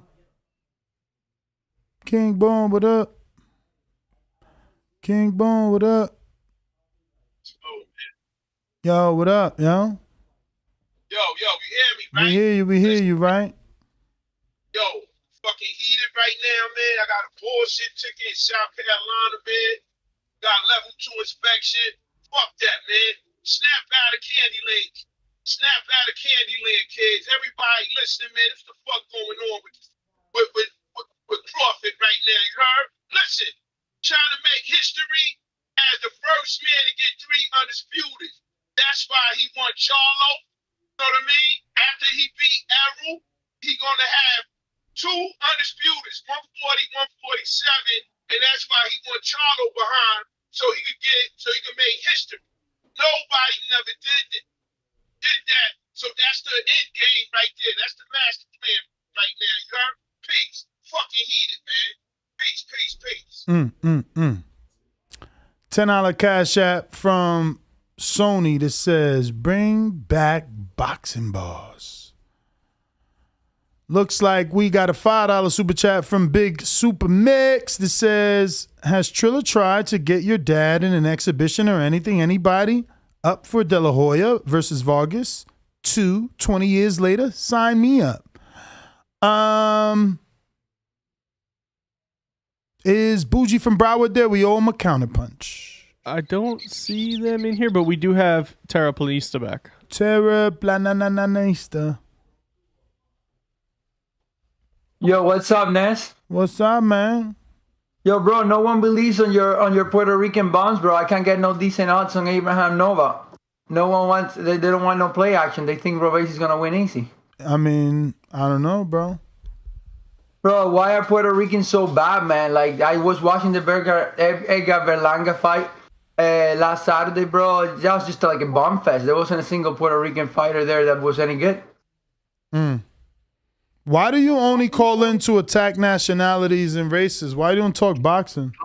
Yo, bro, I'm just all your calls are the same. All your calls are the same. Abraham Nova so bad. All your calls are the same. At first, what happened to Rolly though? No, that's what it was. First, it was Cubans don't get the respect. Rolly's gonna knock out Tank, get the respect. That doesn't happen. Comes back. We don't get that respect. Cubans are like 10 times better than all Puerto Ricans. Yeah, we don't get a card all for ourselves. When last time you saw a card of all Cuban? Bro, cool. Let me talk. So then you call back after he lost and you say, people blame Cubans for being boring, but Devin Haney's boring. Now today, it's not about Devin. It's not about Cubans. Now it's Puerto Ricans you're attacking. Like, are you a boxing fan? And I'm being serious. I'm trying to tell you. Us Cubans right now, we have way better fighters all over the pros. Yeah, we don't get a card where it's like every single fighter is a Cuban. Name the Cuban that can sell over 5,000 tickets. Bro, Ugas can sell over 5,000 tickets in Florida if he fought your bum Keith Thurman. Okay.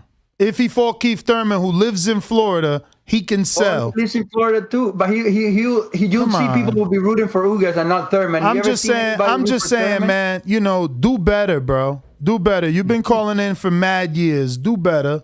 Bro, he could sell 5,000 tickets, but they sold about 500 when he fought Sean Porter. Come on, bro.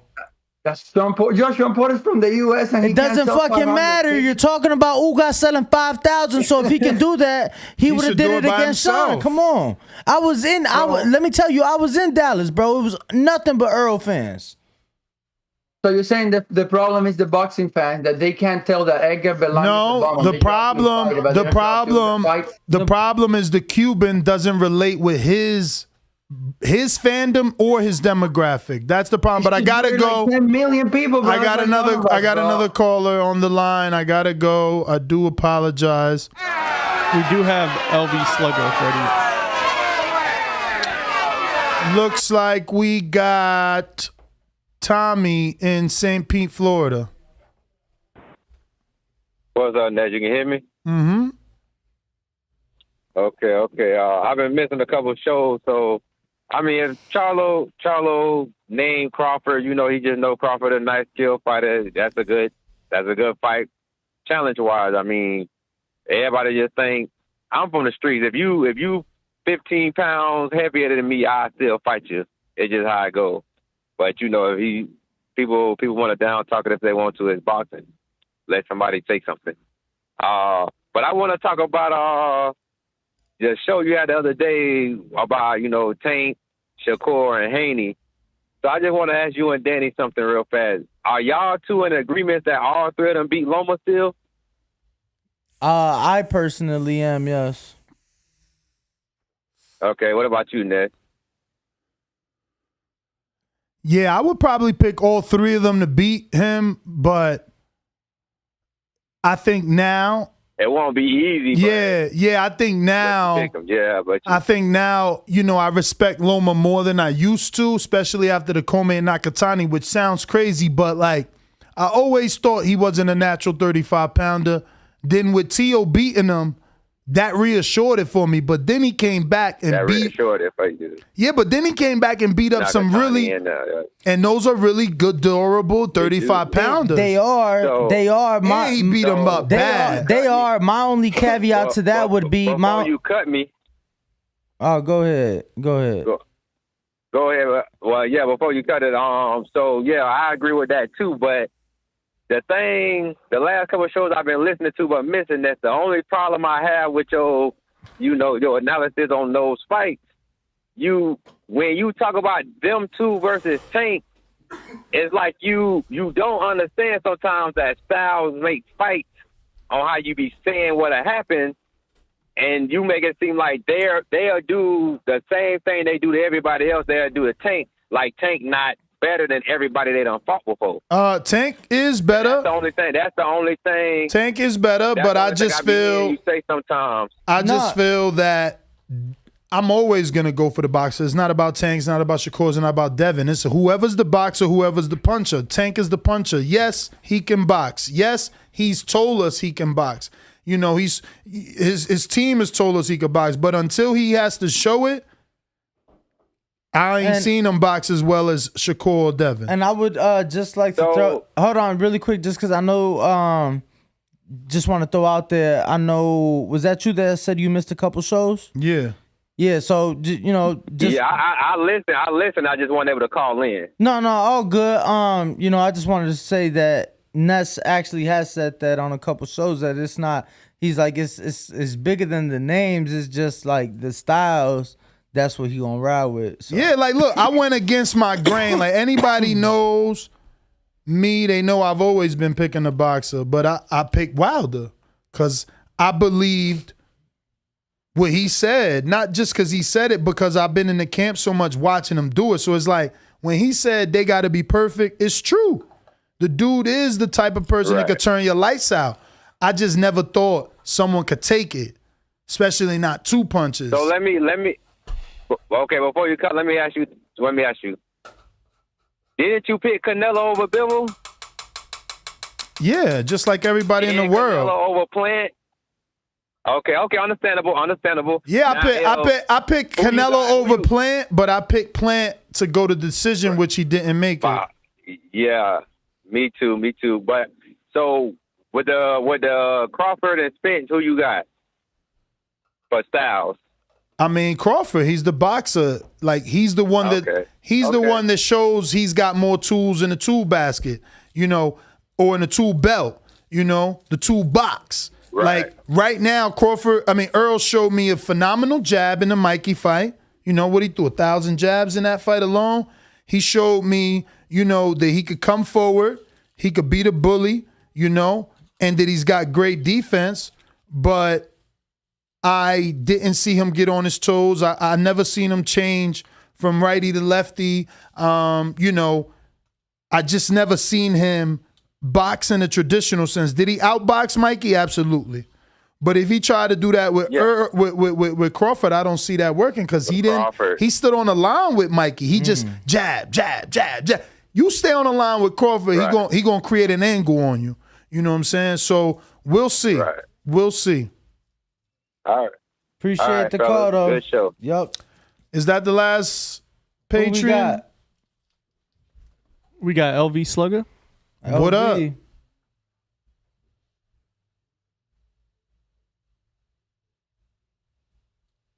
Only time y'all see me in Rays is when I turn into the Bronze Mama.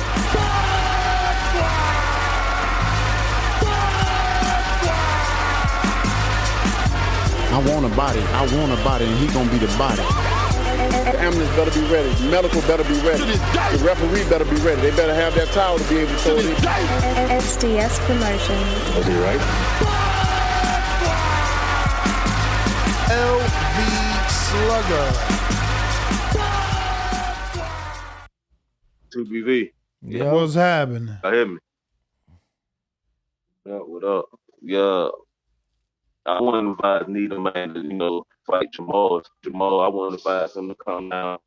And I want to advise Crawford, you know, to go up there. You know, there's really nothing on the line, nothing on state, you know what I'm saying? So I just feel like it's one man at 154 all the belts. No, that is. You know what I'm saying? So, you know, like I said, with nothing on the line, I just wouldn't advise neither man. It's a risk, it's a high risk reward for both men. So I wouldn't do it if nothing was on the table. You know what I'm saying? Similar to How you gonna tell Charlo? How you gonna tell Charlo not to do what he want? He knew it was nothing on the table when he said his this. What are you trying to change his mind for? What's on the mind is the legacy of Crawford. What's on the line is the legacy of Crawford. That's what's on the line. You beat the dude that everybody called pound for pound number one. Like, you dudes love protecting your favorite fighters. This shit is disgusting.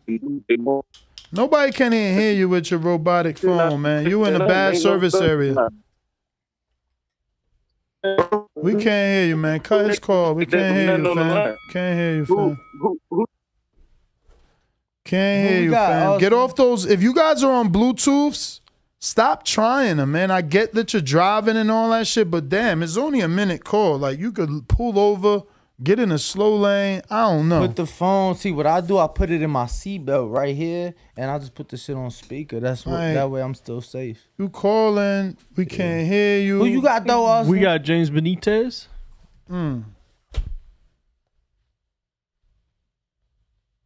Listos pe los chingazos. Listos pe los chingazos. And it's not going the distance. Either he'll wave the white flag or I'll wave it for him. TheBoxingVoice.com.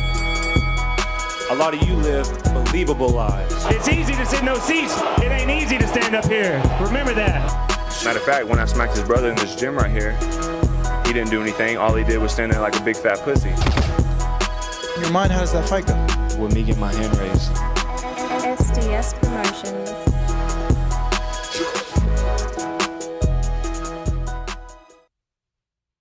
Yo, Ness, Danny, y'all hear me?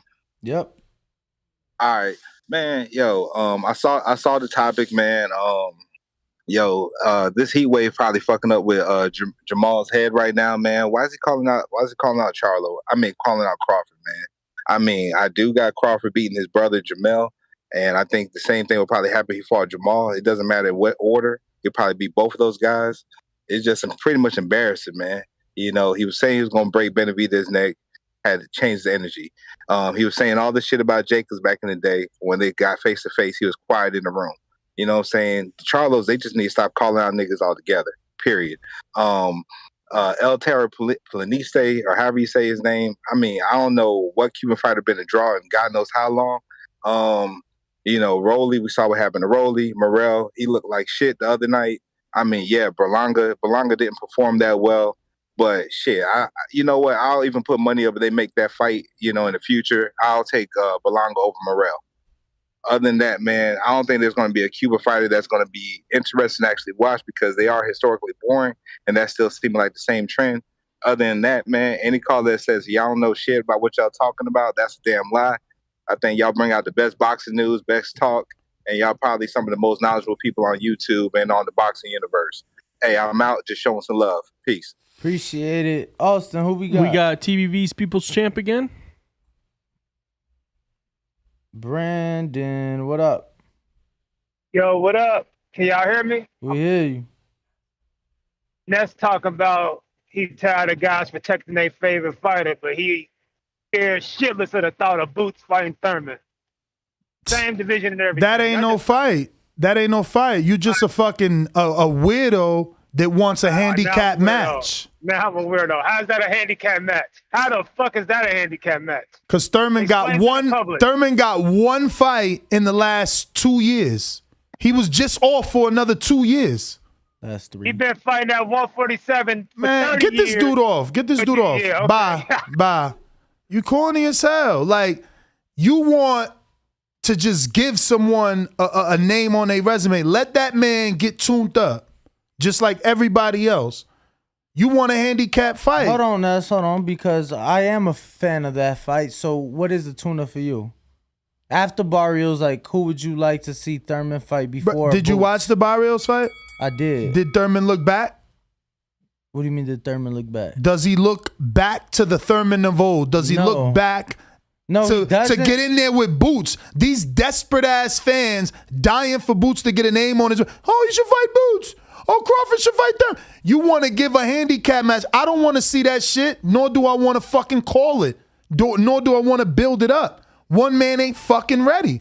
Boots should be fighting Virgil, Crawford, or Earl. We need to talk to Thurman because I don't know that Thurman gonna tell you anything he gotta tell you, like he fucking told you he was about to beat Barrios and he ain't do shit. I mean, fucking Tank did better. Embarrassment. You at welterweight and you can't get that little dude out of there, and Tank did. Of course you're not ready. Real quick before we go, Walt in South Florida, $5 super chat saying Ugas is not selling 5,000 tickets in Miami. Laughing out loud. That caller is delusional. And then a $5 super chat from Jason saying, so if Benavidez is a weight bully, what the fuck is Big Charlo if he's calling out Bud? Dude is a clown. Well, I mean, Bud was 100% down for the fight, it seemed like. So, I don't know. He started there. He started at 54. He's been champion at 54.